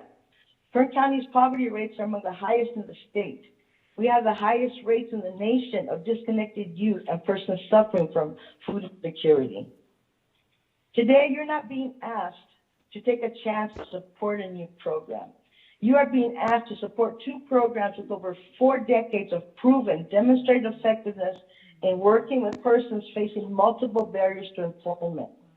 These programs have proven to be game changers in the lives of thousands upon thousands of Kern County residents. It is also important that you understand that success begets success. When someone experiences success they never thought they would have, it's human nature to want more. These careers are natural launching pads for career growth and financial stability. Many of our students have gone back to school, obtained their degrees in order to continue growing in their careers. Many of our former students are now business owners and employers themselves. In our efforts to try and resolve this, MAOF met with and had extensive conversations with Mr. Tim Rainey. Mr. Rainey is the Executive Director of the California Workforce Development Board. We were surprised that initially Mr. Rainey shared with us that he did not care for the ITA training model. Mr. Rainey stated the reason was that the America's Job Center, here locally, Employers Training Resource, did not do any outreach. They just, quote, wait for the private schools to send them the clients, unquote. And indeed, the decline in MF enrollments began after ETR implemented training using ITAs. Contract training has always been meant to give local areas of flexibility it needs to address their local training needs. Our lobbying demographic, as well as the high demand there is in business service occupations, clearly call for the ability to train multiple groups of people. It is perfectly acceptable under WIOA to have both ITAs and contracted training. In addition, with regard to marketing, Mr. Rainey shared if ETR did not want to market the program, they should provide MAOF the funding to do the marketing, as outreach was an allowable program expense. Mr. Rainey also stated he really couldn't get involved because this matter had been voted on a local level. He did share that MAF could take their appeal to the state. MAF also shared with Mr. Rainey our feelings that increasing enrollment did not necessarily mean having to spend funds on advertisement. We felt strategic recruiting efforts designed to create pipelines of persons from agencies we have a shared client base with should be created. An example we pointed to was ETR's local plan. ETR's local plan tells the state how they're going to meet their goals. In February of last year, ETR amended Kern County's local plan to include the Department of Child Support and Persons on SNAP, which is a food stamps program. The Department of Human Services was already listed in the plan previous to the amendment. In the plan, ETR commits to work with these agencies to provide services. Strategic outreach within these 3 county departments would open the doors to all of the training opportunities available at ETR, and could easily exceed the numbers needed to make the programs cost effective. Mr. Rainey shared that the state wanted to reach more persons with barriers to employment. This is the reason the state had mandated the ETRs of the world to amend their local plans last year to reflect they would work with the Department of Child Support and the SNAP program. The Kern County Department of Child Support has 52,000 cases, with the vast majority living on poverty or unstable income.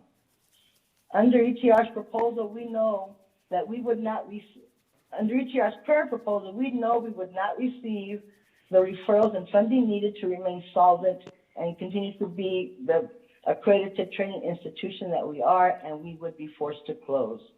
ETR is well aware of this. We already state the services need to meet the needs of business and workers. ETR has no plan in place to meet the needs of business and the thousands of yearly openings in business service occupations. Another elephant in the room right now is COVID. Now is no time to eliminate viable training options that will permit game-changing services for those most in need. Due to COVID-19, our unemployment doubled from 9.1 in February of this year to 18.2 in April. This occurred in just 2 months. As our state begins to reopen, many will return to their jobs and many will not. The recovery will be slow. We need to address the skills training needs of our community by offering training in high-demand occupations to multiple groups of people that will offer more stable employment. Persons in stable employment become taxpayers and reduce reliance on public assistance for survival. In conclusion, we need to be partners in providing the best services possible to our community. We should not get hung up on "that's not my job" mentality. MAF has proven effectiveness and success in working with persons who have multiple barriers to employment. ETR has the expertise and the funding to ensure the enrollment needed for the training to be cost effective. By failing to work together, we are failing the needs of business, and we're failing those in our community most in need. Our working together is a win for this community, which is something we should all want. ETR will confirm MAOF has no performance or fiscal issues. The issue is lower enrollments have caused the cost of training to increase. This can be easily resolved with strategic and targeted marketing. The only thing lacking is the will to do this. The unwillingness to do this, we believe, is an indicator of an aversion to serve target populations with barriers to employment. It's a lot easier to place a fellow with a couple of years of welding experience than it is to place a person who has suffered from generational poverty and all that comes with it. MAOF respectfully requests your board to fund MAOF at double what ETR is currently recommending, which is only for 6 months, and continue with the contract training for the full program year. We also request you provide ETR with the direction needed to ensure the cost effectiveness of fully enrolled classes offer, something that they are very capable of doing. Now we do have your handouts. One is the labor market information EDD that shows all the different jobs that are available. 2 persons that take this training. On there, the stars with the asterisk are the jobs that we feel like people qualify for.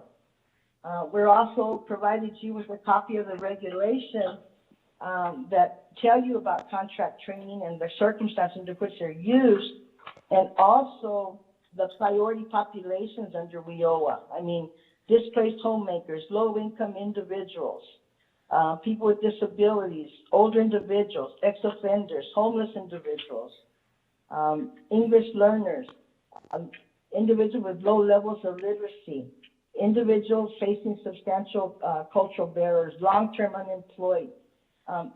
That's us. Those are the people that we work with.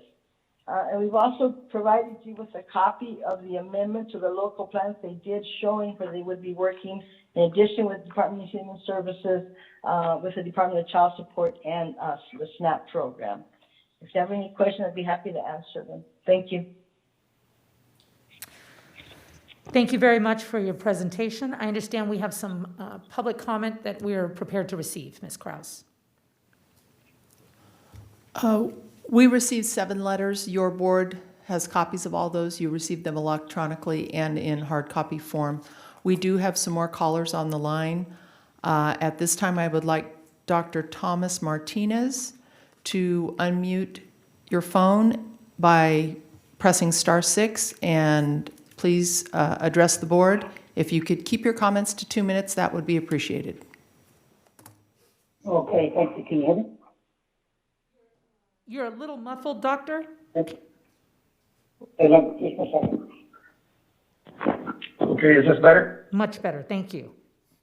Okay, very good. Yeah, it is. Well, one, I want to thank the board for the opportunity here, and also Ms. Melendez. She, I think, really framed what is real apparent.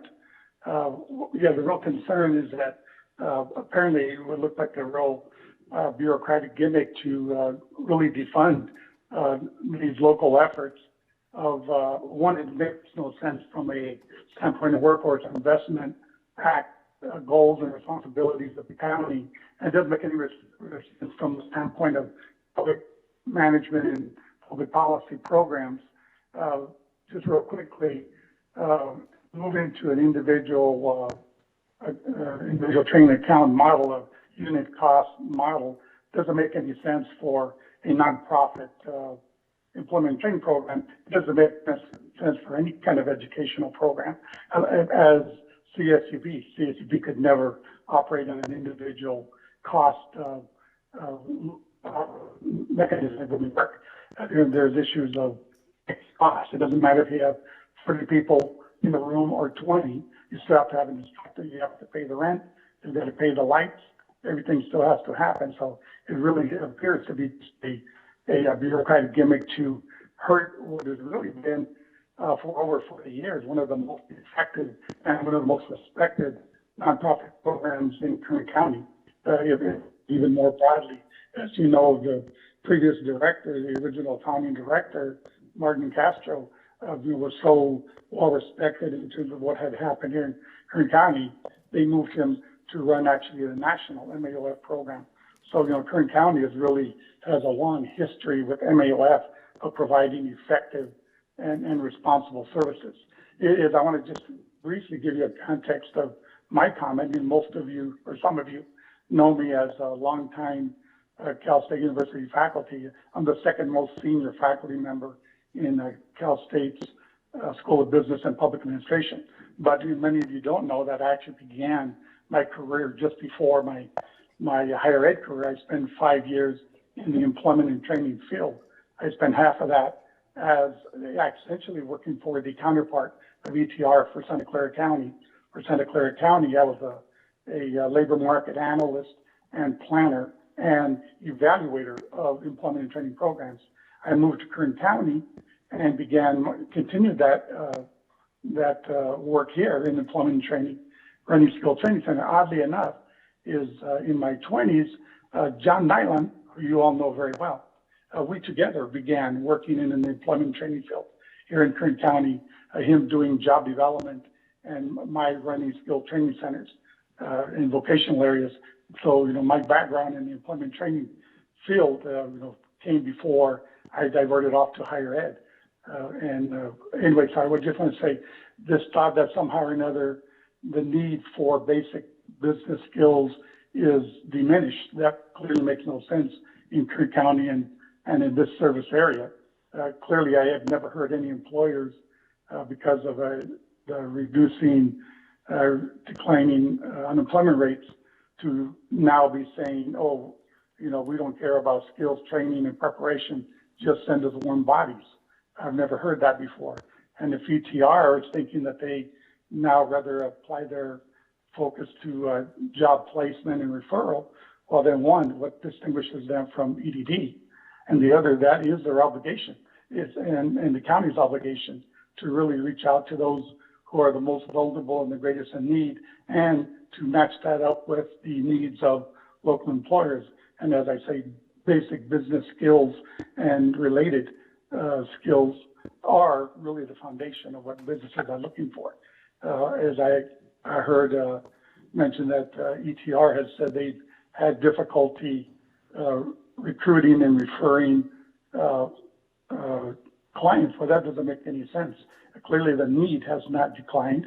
And as was mentioned with the pandemic, we now have an additional issue, which this is not a cyclical unemployment issue. All those people are not just simply, all the businesses are not going to reopen and all the employees just simply return to those employers. We now have a structural unemployment problem. Many of the businesses have disappeared and are disappearing, and those employees are going to have to find new jobs in new areas. So if anyone's thinking that the need for skills training and retraining is declining, that's exactly incorrect. But with those comments, I really just want to emphasize again that MAOF has a long history of success and being an effective and responsible provider of services in this area.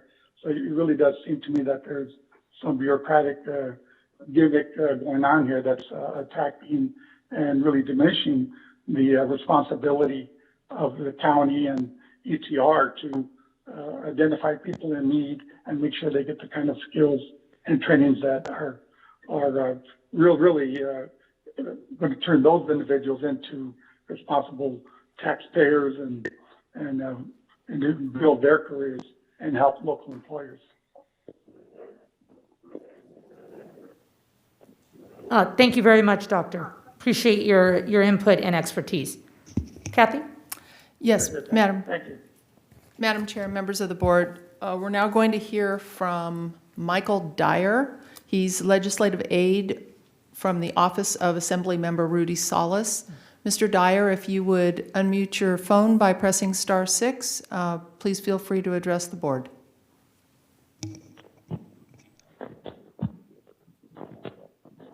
Good morning, Chair and members. Can you hear me okay? We can, thank you. All right, great, thank you. Unfortunately, Assemblymember Salas could not attend today's meeting, but I am here today to speak on his behalf and read a statement that he has prepared. Thank you, Chair and members. I'm speaking today in support of the Mexican American Opportunity Foundation and its ongoing education courses, work experience programs, and vocational training at the MAOF Skills Center here in Bakersfield. As you're all well aware, Kern County suffers from many economic and educational disadvantages. Almost a fifth of Kern County's population lives at or below the poverty line, and 15% of adults in our county have not achieved a 9th grade literacy level. More than a quarter of adults over 25 years old in Kern County do not have a high school diploma, and only 15% of adults over 25 hold at least a bachelor's degree. These disadvantages affect the kinds of lives and opportunities available to our county residents. And this is where nonprofit organizations like MAOF have stepped up to help fill the gaps. The vocational training and work experience programs that the MAOF Skills Center provides our community play an important role in providing pathways to increased wages and better job opportunities, especially for individuals with barriers to employment, such as single parents, long-term unemployed individuals, and English language learners. These programs offer a lifeline out of chronic poverty and toward economic stability. MAOF has for years provided affordable, high-quality training and education courses for high-demand occupations in Kern County. They have the capacity to deliver daily employment and lifestyle training for hundreds of Kern County residents. The need for these kinds of education and training courses provided by MAOF has not drastically decreased in the last few years. And now, as we face the economic shock of the COVID-19 pandemic, we are likely to see demand for these programs increase. They have already proven to be successful in helping those who have struggled in the past find a career that they can thrive in. The MAOF Skills Center has proven to be a fantastic investment in Kern County, and they have easily added more to our community and economy than they have taken in. Every student that comes out of their door has a significantly higher chance of succeeding and bringing up their families, friends, and neighbors with them. Since referrals and marketing efforts from the ETR have decreased over the last few years, MAOF has struggled to fill its much-needed educational programs. The current proposal to move MAOF from contract training to ITAs would significantly harm their operations. And for years prior, contract training between the ETR and MAOF and Workforce Development Board worked well. The classrooms were full of students, and there was a constant recruitment pipeline to get more individuals the help they needed. MAOF has already outlined multiple community-focused ways to revitalize those recruitment pipelines and fill up their programs once again.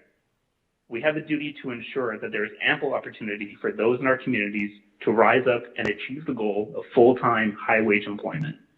That is why I respectfully ask you to join me in supporting MAOF and providing them with the resources needed to adequately market these critical workforce training programs for the people of Kern County. Thank you. Thank you very much for your time. And please thank the Assemblyman for his interest in this matter. Thank you. Madam Clerk and members of the board, our next speaker is Martin Castro.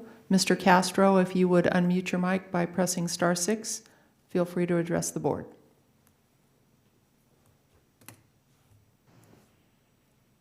Good morning. Can you hear me? We can. Thank you and welcome. Great. Well, good morning, Madam Chair and members of the board. I am the President and CEO of the Mexican American Opportunity Foundation. The partnership between MAOF and the County of Kern goes back many, many years, and it was always a mutually beneficial partnership that resulted in job training opportunities and job placement to thousands upon thousands of Kern County residents who needed a second chance to gain skills necessary to obtain entry-level jobs. It was a partnership that was built on trust and the common goal of helping our community residents achieve a better life.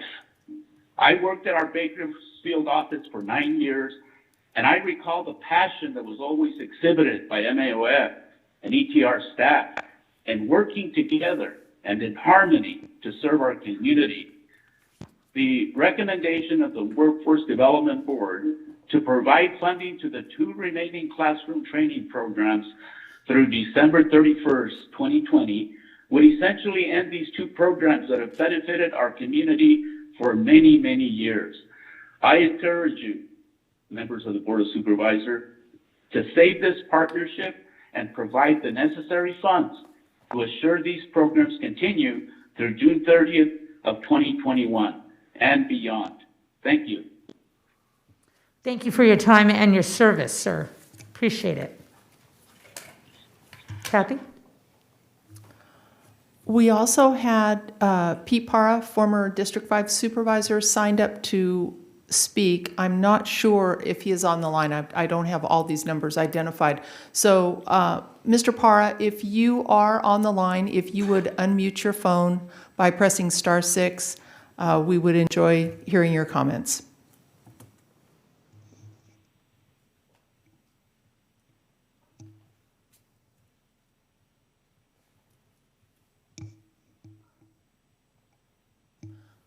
I guess we don't have Mr. Parra on the line.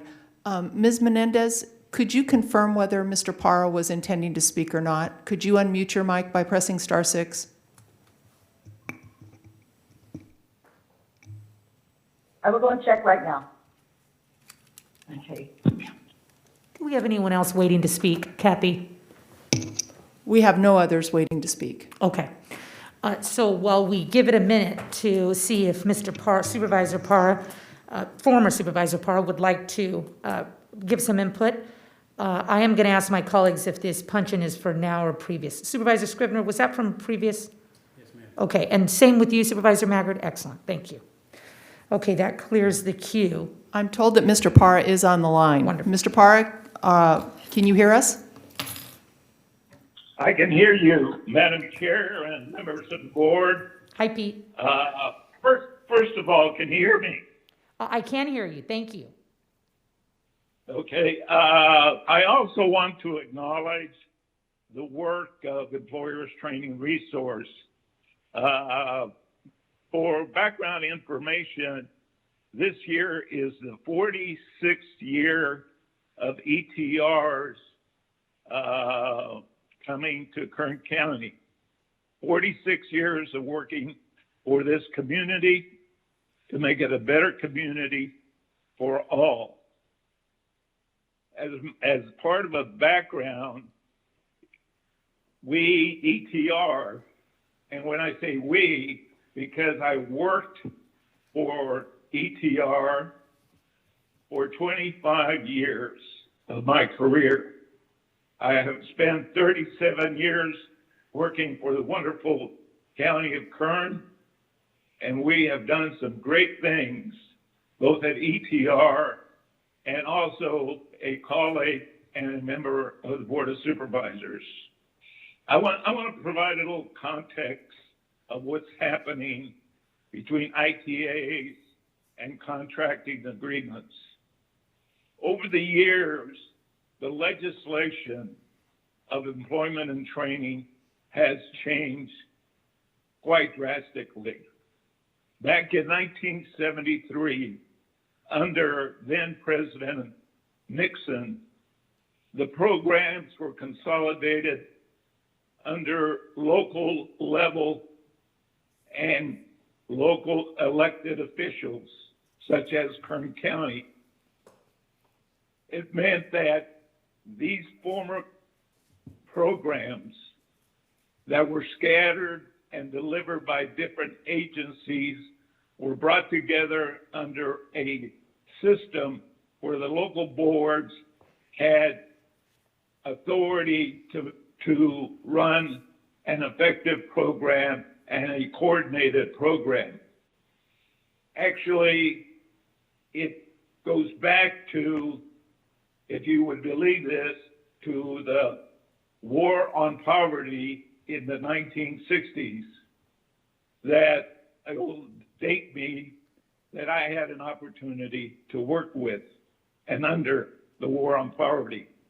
In 1974, I had an opportunity to go to work for the first employment and training program of Kern County.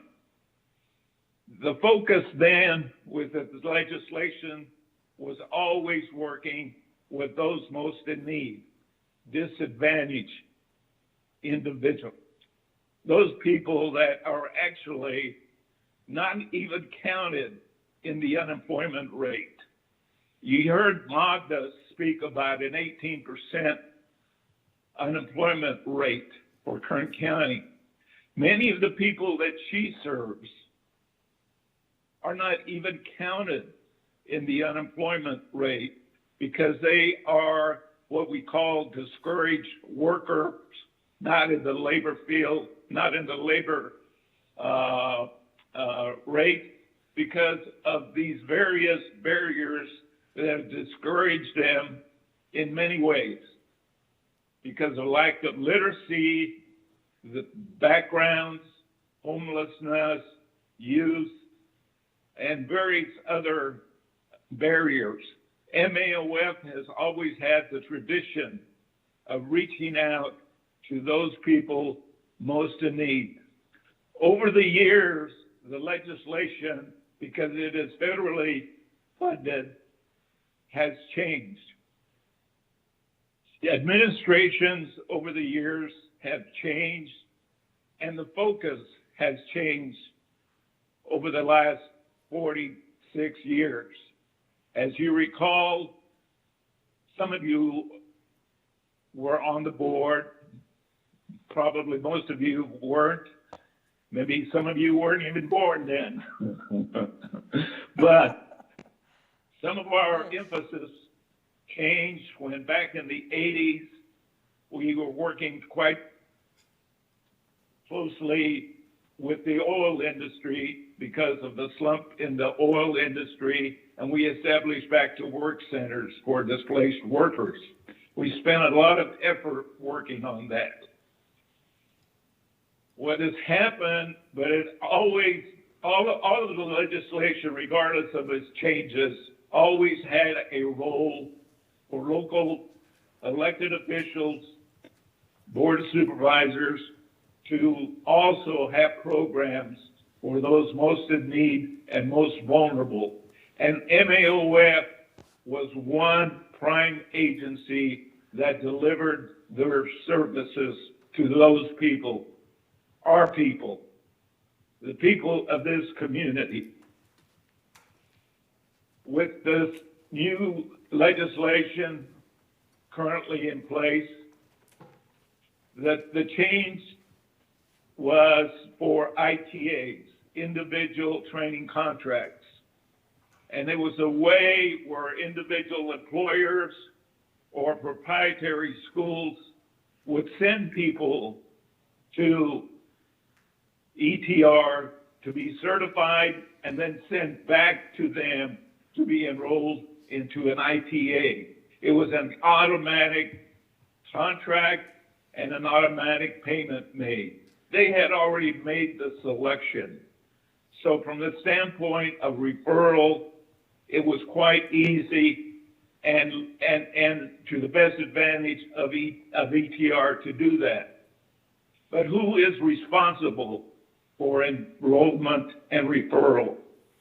Way back when, 20 years ago, 25 years ago, it was decided that ETR would take the responsibility of sending people to training. Now, I heard before that the low enrollments is one of the reasons why they are being asked to convert to ITAs.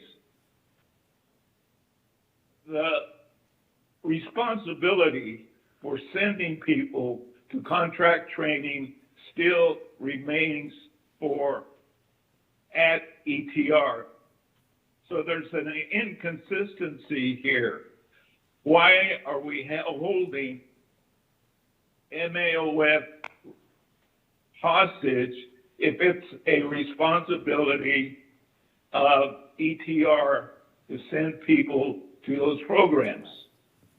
Now, if it's something that your board and ETR wishes to look at, it may be a combination that ETR and MAOF have joint responsibility to do that. But MAOF is a nonprofit. They depend solely on federal, governmental, state funds to run their program. They are not proprietary schools that have monies or the private industry who already has hired them and is being certified. So I ask the question, is it the fault of MAOF to be held responsible for them? If they lose contract training, they invariably will lose those contract training programs. We cannot, as a community, lose them. We cannot turn our backs on the people most in need. If there is,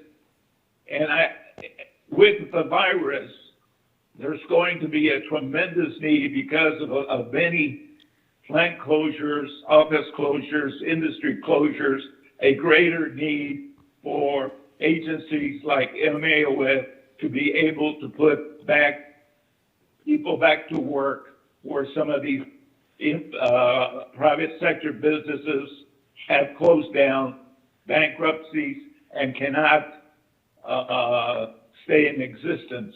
It's going to be more responsible for them to be able to do that. Now, if there are changes, because this is a federal program, and one is seeing that each administration brings to the table their own focus, their own idea of how employment and training programs. There's been about 5 or 6 editions of how employment and training programs should work nationally. And I suspect because of the virus, because of the different environment that we're living with, and if there is a new administration, and I underline if, there will be a different change as to the direction of ETR and employment and training across this country. Let's not forget that we learn by history that we must stay flexible, and there will always be a need for programs such as ETR. I asked your board, the community asked your board, I asked you to consider allowing MAOF to continue those programs under contract training that have been successful, but due to low enrollments because of the change in the legislation, those people that need it, they don't go away. They're still with us, and we still need to give them a helping hand upwards. Thank you, and I will be available to answer any questions. Thank you so much, Pete. You have a long history and expertise in these matters, and your perspective is invaluable.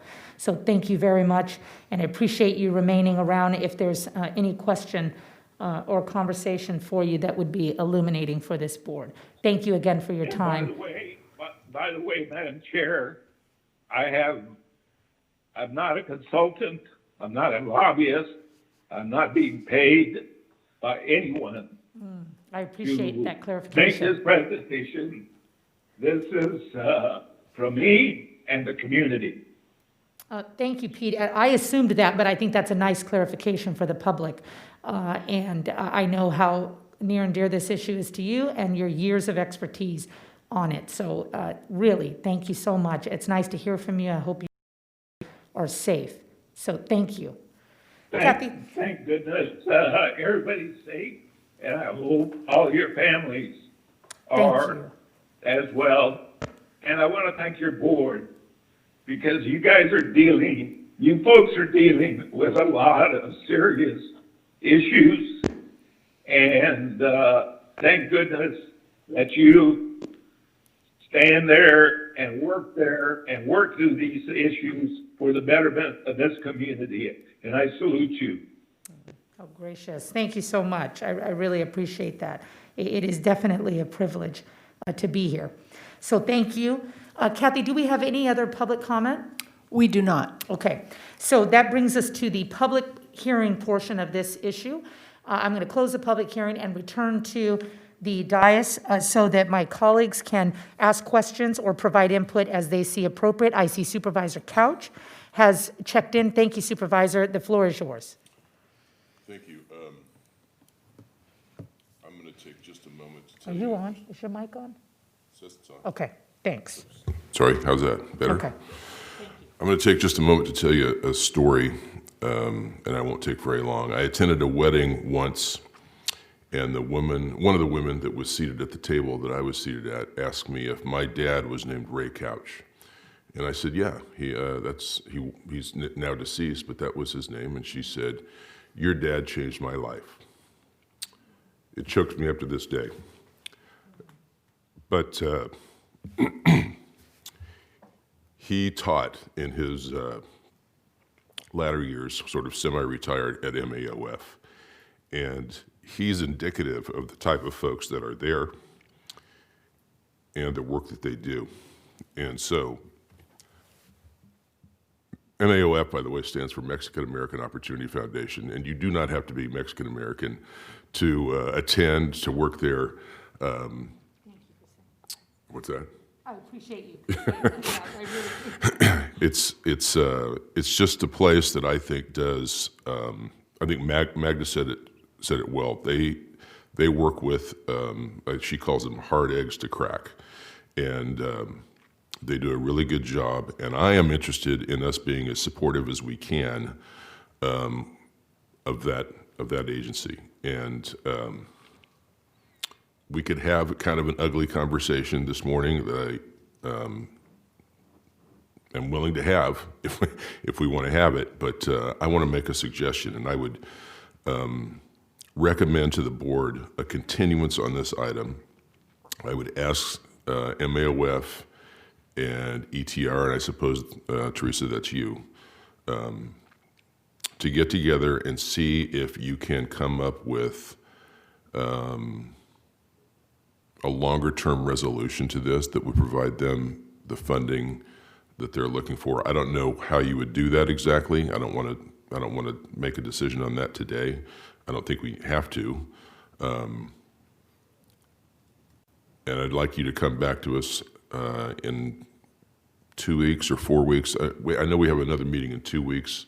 Are we on an every other week schedule for a while? We are, however, the board is meeting on Tuesday, July 28th, and then again on Tuesday, August 4th. However, that morning has been reserved for budget discussion. Okay, well, I would, I'd like you to come back soon as you could, but I don't want to give you a particular date till you tell me what works with all the other things you've got on the calendar already. So Supervisor Yeah. Couch, the choices are, if you're going to continue the item, it needs to be continued to a date certain. However, you could refer the matter back to staff, and then staff would bring it back at the earliest time where they've got something to bring to you. Okay, so maybe that's preferable. Might be. I'll make a motion that we refer this back to staff, and you bring it back when it's appropriate, acceptable, not only with the schedule that you've got laid out, but also with, I know you have to have something decided here for the entities. Teresa, you've gotten up, it looks like you want to say something, so please let me recognize you. Thank you, Madam Chair. So Supervisor Couch, through the chair, I do want to say something. We are happy to work with MAOF. We've actually been working with them over the past 2 years and have done a tremendous amount of marketing and even held an open house at their facility in order to try to drive more enrollments in their program.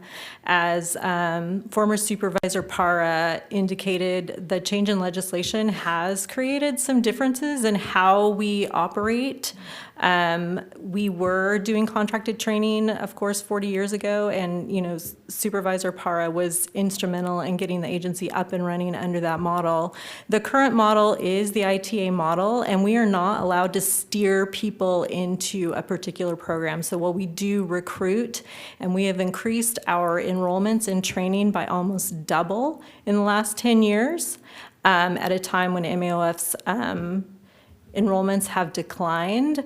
We've also increased our training programs from 135 to 231. So there's a lot more competition for the same clients coming through the door. And just another point of clarification, everyone enrolled in our adult and our youth programs has barriers to employment. All of the people we serve are difficult to serve folks. They have criminal histories.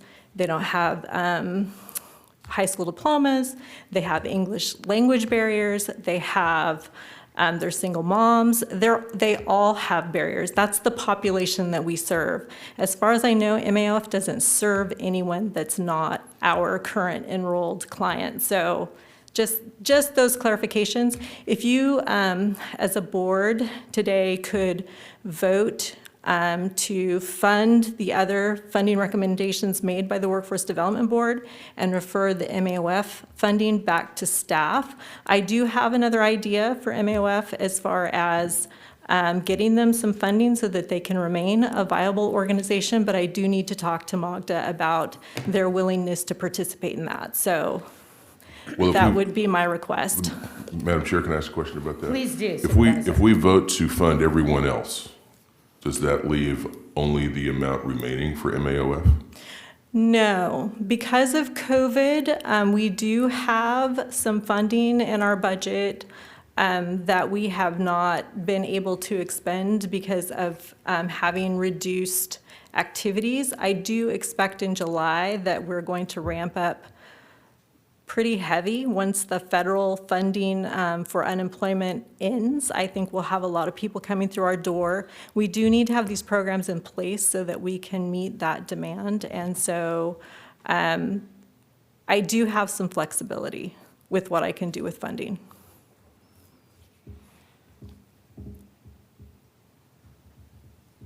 So what are you suggesting that we vote on today?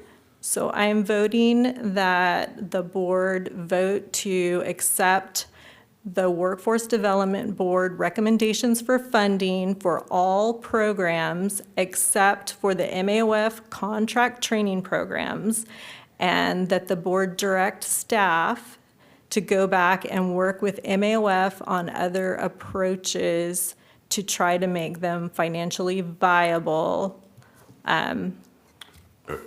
That's probably worse than what they've got on the table today, though, because they have, I'm just going to bluntly, if we do that, they have zero funding as of today. How do you bridge that?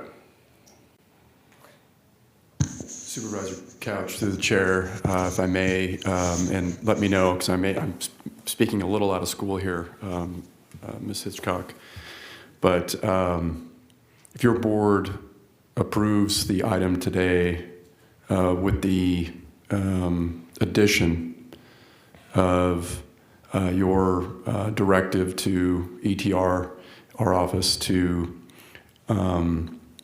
meet with MAOF and to come back to your board with a plan to address the concerns that were raised by all of the callers at different points in their statements. I'm not sure if that works, Teresa. If you can approve the item with the directive to us to come back with some plan that we can put in place, to have your board consider putting in place that addresses the issues of promotion and marketing, the numbers of participants, and potentially involving what Ms. Hitchcock is pointing to, which is some of this additional money that she has the ability to spend, and have a conversation with MAOF about putting plans in place. If I could, Supervisor Couch, if you don't mind. And I really appreciate your personal story, Supervisor, because I've heard that about your father now for about 10 years. You and I have never had a chance to talk about it, but they're quite proud of their connection to your father and the legacy that he left there by providing instruction and hope to people often mired in complete hopelessness. The story that you conveyed is similar to dozens of stories, countless probably, of stories I have heard in this community from law enforcement to drug counselors, et cetera, et cetera, et cetera, from the efficacy of this program and the hands-on personal nature of how Magda helps people get placed. And so I do not want to leave the public with the impression, my colleagues or Teresa or our CAO, with the impression that we are engaged in some form of charity up here because of political relationships or otherwise. That is not happening here, and I want to disavow that because I think it's a shame to the honor and legacy of the program, to the work that people like Supervisor Couch's father have done in this arena. And I know, Teresa, you're between a rock and a hard place, if you will. You have a lot of people and politics you're managing on this. I get that. It is a little striking to me, and it is disconcerting to me that we have an effective program. There is no person in Kern County who spends more time in my office with my staff, desperately trying to resolve these issues, texting, calling. It is astonishing to me the amount of effort that Magda in particular puts into the care and concern of the people in her duty. It is unlike anything I've experienced from any human being in Kern County. That doesn't mean she's perfect and isn't subject to criticism, Teresa. We all are. But to me, we should really be bending over backwards to help these kind of individuals who are rooted in the community and who care and who do it at a fraction of the cost. To me, that's really where we should be. And I really commend and hats off to Supervisor Couch for speaking personally and openly about this issue, which is so critical to closing the skills gap and helping our people compete on their own merit, for their own money, for their own increase in higher wages. That's what people really want. They don't want charity. I don't want to hand out charity today. It doesn't work, and it's not sustainable financially. So, Teresa, thank you for keeping an open mind and an open heart. I know you're in a tough situation, and we had to bring this issue here. You have heard now, at least from one of my colleagues, you know how I feel. We've been through this through the years. I see Supervisor Gleason has punched in, so I'd like to hear from him too. But those are some of my thoughts, and I really appreciate the openness of my colleagues to listen and recognize that sometimes the way in which we receive information can be misleading, not intentionally, but sometimes does not give us the full story. And I really appreciate the openness. Supervisor Gleason, the floor is yours. Thank you, Madam Chair. Supervisor Couch, did you make a motion? I made a motion, which was our Ms. Krause's recommendation, which was a referral back to staff. Is that correct? That's the way you phrased it, correct? That is correct. Okay. So we have that motion. It has not been seconded. Yeah. In honor of Ray Couch, I will second it. Thank you, sir. How gracious. Thank you, Supervisor Gleason. We have a motion and a second. It is my sincere and heartfelt desire that we work this out, Teresa, in a way that is honorable to the taxpayer, but also to the real work that's been done in this community to lift people from hopelessness to independence. It's where we have to work with our people. And I'll never give up on that. And I know you won't either. So thank you. We have a motion and a second. I see Supervisor Maggard has clocked in, as well as our CAO. Sorry for not calling you, Mike. No problem. Earlier. Thank you for the opportunity to speak to this. We just eliminated one of my questions, which was why would we not put this on hold for a month? I mean, if it needs to be worked out without allocating dollars, restricting dollars available for any particular program, then it ought to be put off. So I'm in favor of the motion. But I want to make it very clear what my concerns are for when this comes back to us. It has, and I don't want to belabor this today, we'll have a longer discussion the next time. There is no question that this has been an issue for quite a while. And we have made it crystal clear that there are certain metrics that must be met. Otherwise, funding would be affected. This is the consequence of that process. So that is a reality that must be dealt with. I resent that it be implied that this is a bureaucratic gimmick to defund the program. That is not helpful to our process. I know of no one here who is interested in doing that. But it is a reality that we must use dollars wisely. So I expect of staff and I expect of MAOF to come back to us with a very clear plan as to how this will change. Does MAOF as an organization need to change? Does the way it delivers its product need to change? If it does not, then justify to us why it does not. But is there any line past which we will not make a change because dollars are not being used effectively? Or is there such a blatantly completely different way to perceive this so that those dollars are absolutely not used ineffectively? So I want that, both sides of that, to be clarified for us, and I expect MAOF to make that clear to us, and I expect staff to make that clear to us. What I also expect is that we need to have a plan, whether it's through MAOF or it's not through MAOF. We need to have a plan as to how we're going to meet the needs of this segment of our society. There are people who are desperate for an opportunity to change their lives. My own family comes from that kind of background. So they deserve that opportunity. And what we are witnessing across our country is not just an issue of law enforcement and differences of opinion about that. I think it is much, much more fundamentally an economic issue.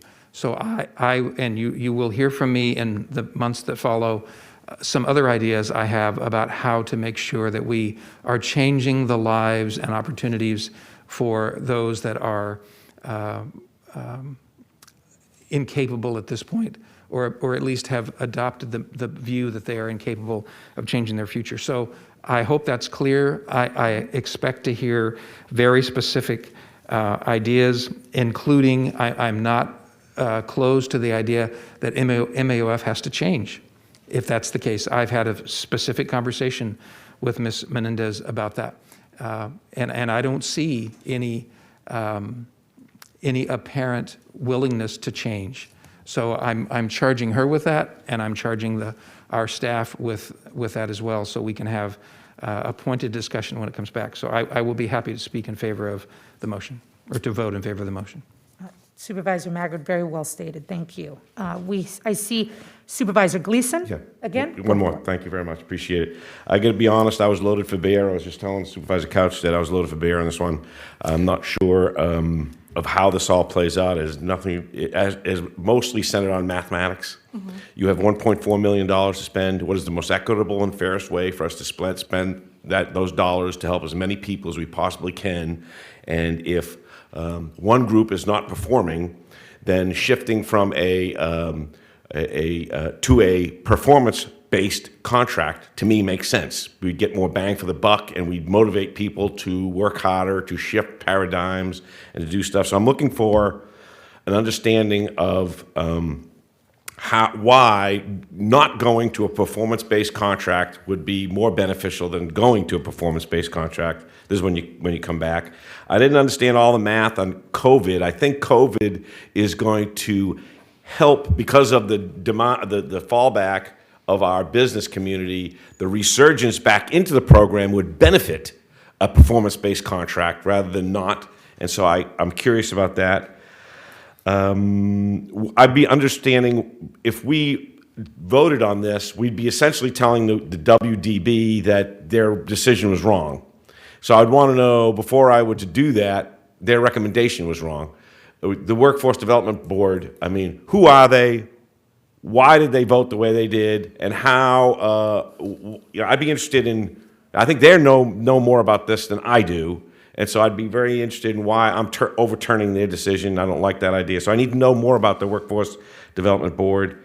I also understand Mr. Power came up with some good comments about changes in legislation. Mm-hmm. If that's true, then maybe we need to change to accommodate and adapt to perform more effectively. Maybe we don't. And I'd be interested in his thoughts and yours. Maybe you can collect those from. So I guess I was ready to raise my concerns about this issue and support staff's recommendation, but hearing everybody talk and the list of people, the impressive people, Magda, Dr. Martinez, Mr. Parra, Mr. Salas, that's also weighs heavily. And how do we best help our constituents in the most fairest, beneficial way. Let's take the color off, let's take everything off, and just help people. I'd be very interested in that. And so I think you understand my questions. Okay, thank you very much. And I'm a support. Supervisor Gleason, very fair comments. Thank you. Supervisor Scribner. Thank you, Madam Chair. I'll be brief because it sounds like we're going to be talking about this in a month or so, a couple weeks, or whatever it is that whenever staff decides to come back. I just wanted to make sure I'm clear. It was less than a year ago that this board voted to approve the WIDA funding recommendations that included performance-based metrics, correct? Correct. July 19th of 2019. So we made a decision to do that. So that decision's already made to move to a performance-based model, and this is the result of that. And now we're being asked to pause, and because there's a certain organization that is not satisfied with the way in which that performance-based model is now affecting their funding. And I'm happy to have a broader conversation about this, but I just did want to make sure that I was clear that we already decided to move in that direction less than a year ago. I'd like to comment on that, Supervisor Scribner. I think that's totally rational, what you have just said. The experience of MAOF dealing with your staff is something that I am ready to talk about openly when we come back here, and I don't want to mince words about it.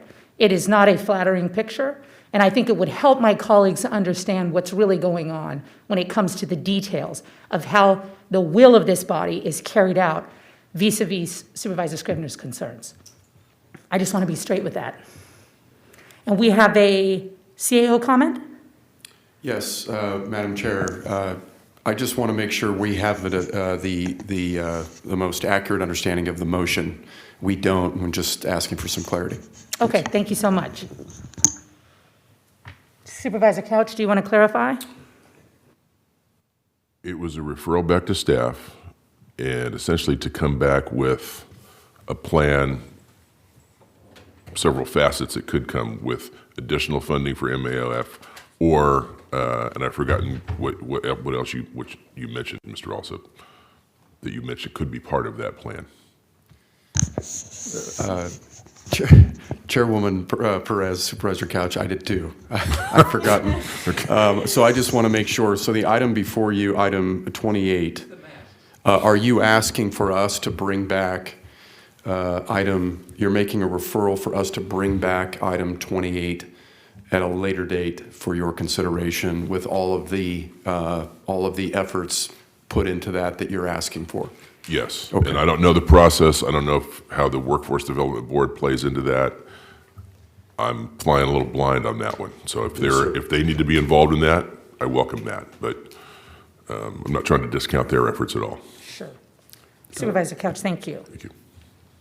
Is that okay, Teresa? So Supervisor Couch, through the chair, yes, I would need to have them involved in the process. And just so everyone's aware, this was not without a tremendous amount of discussion on their part. They really do take these decisions seriously, and they are looking to be good stewards of the taxpayers' dollars that we receive for training, and to make sure that we have as much training dollars available for the folks who need it out there.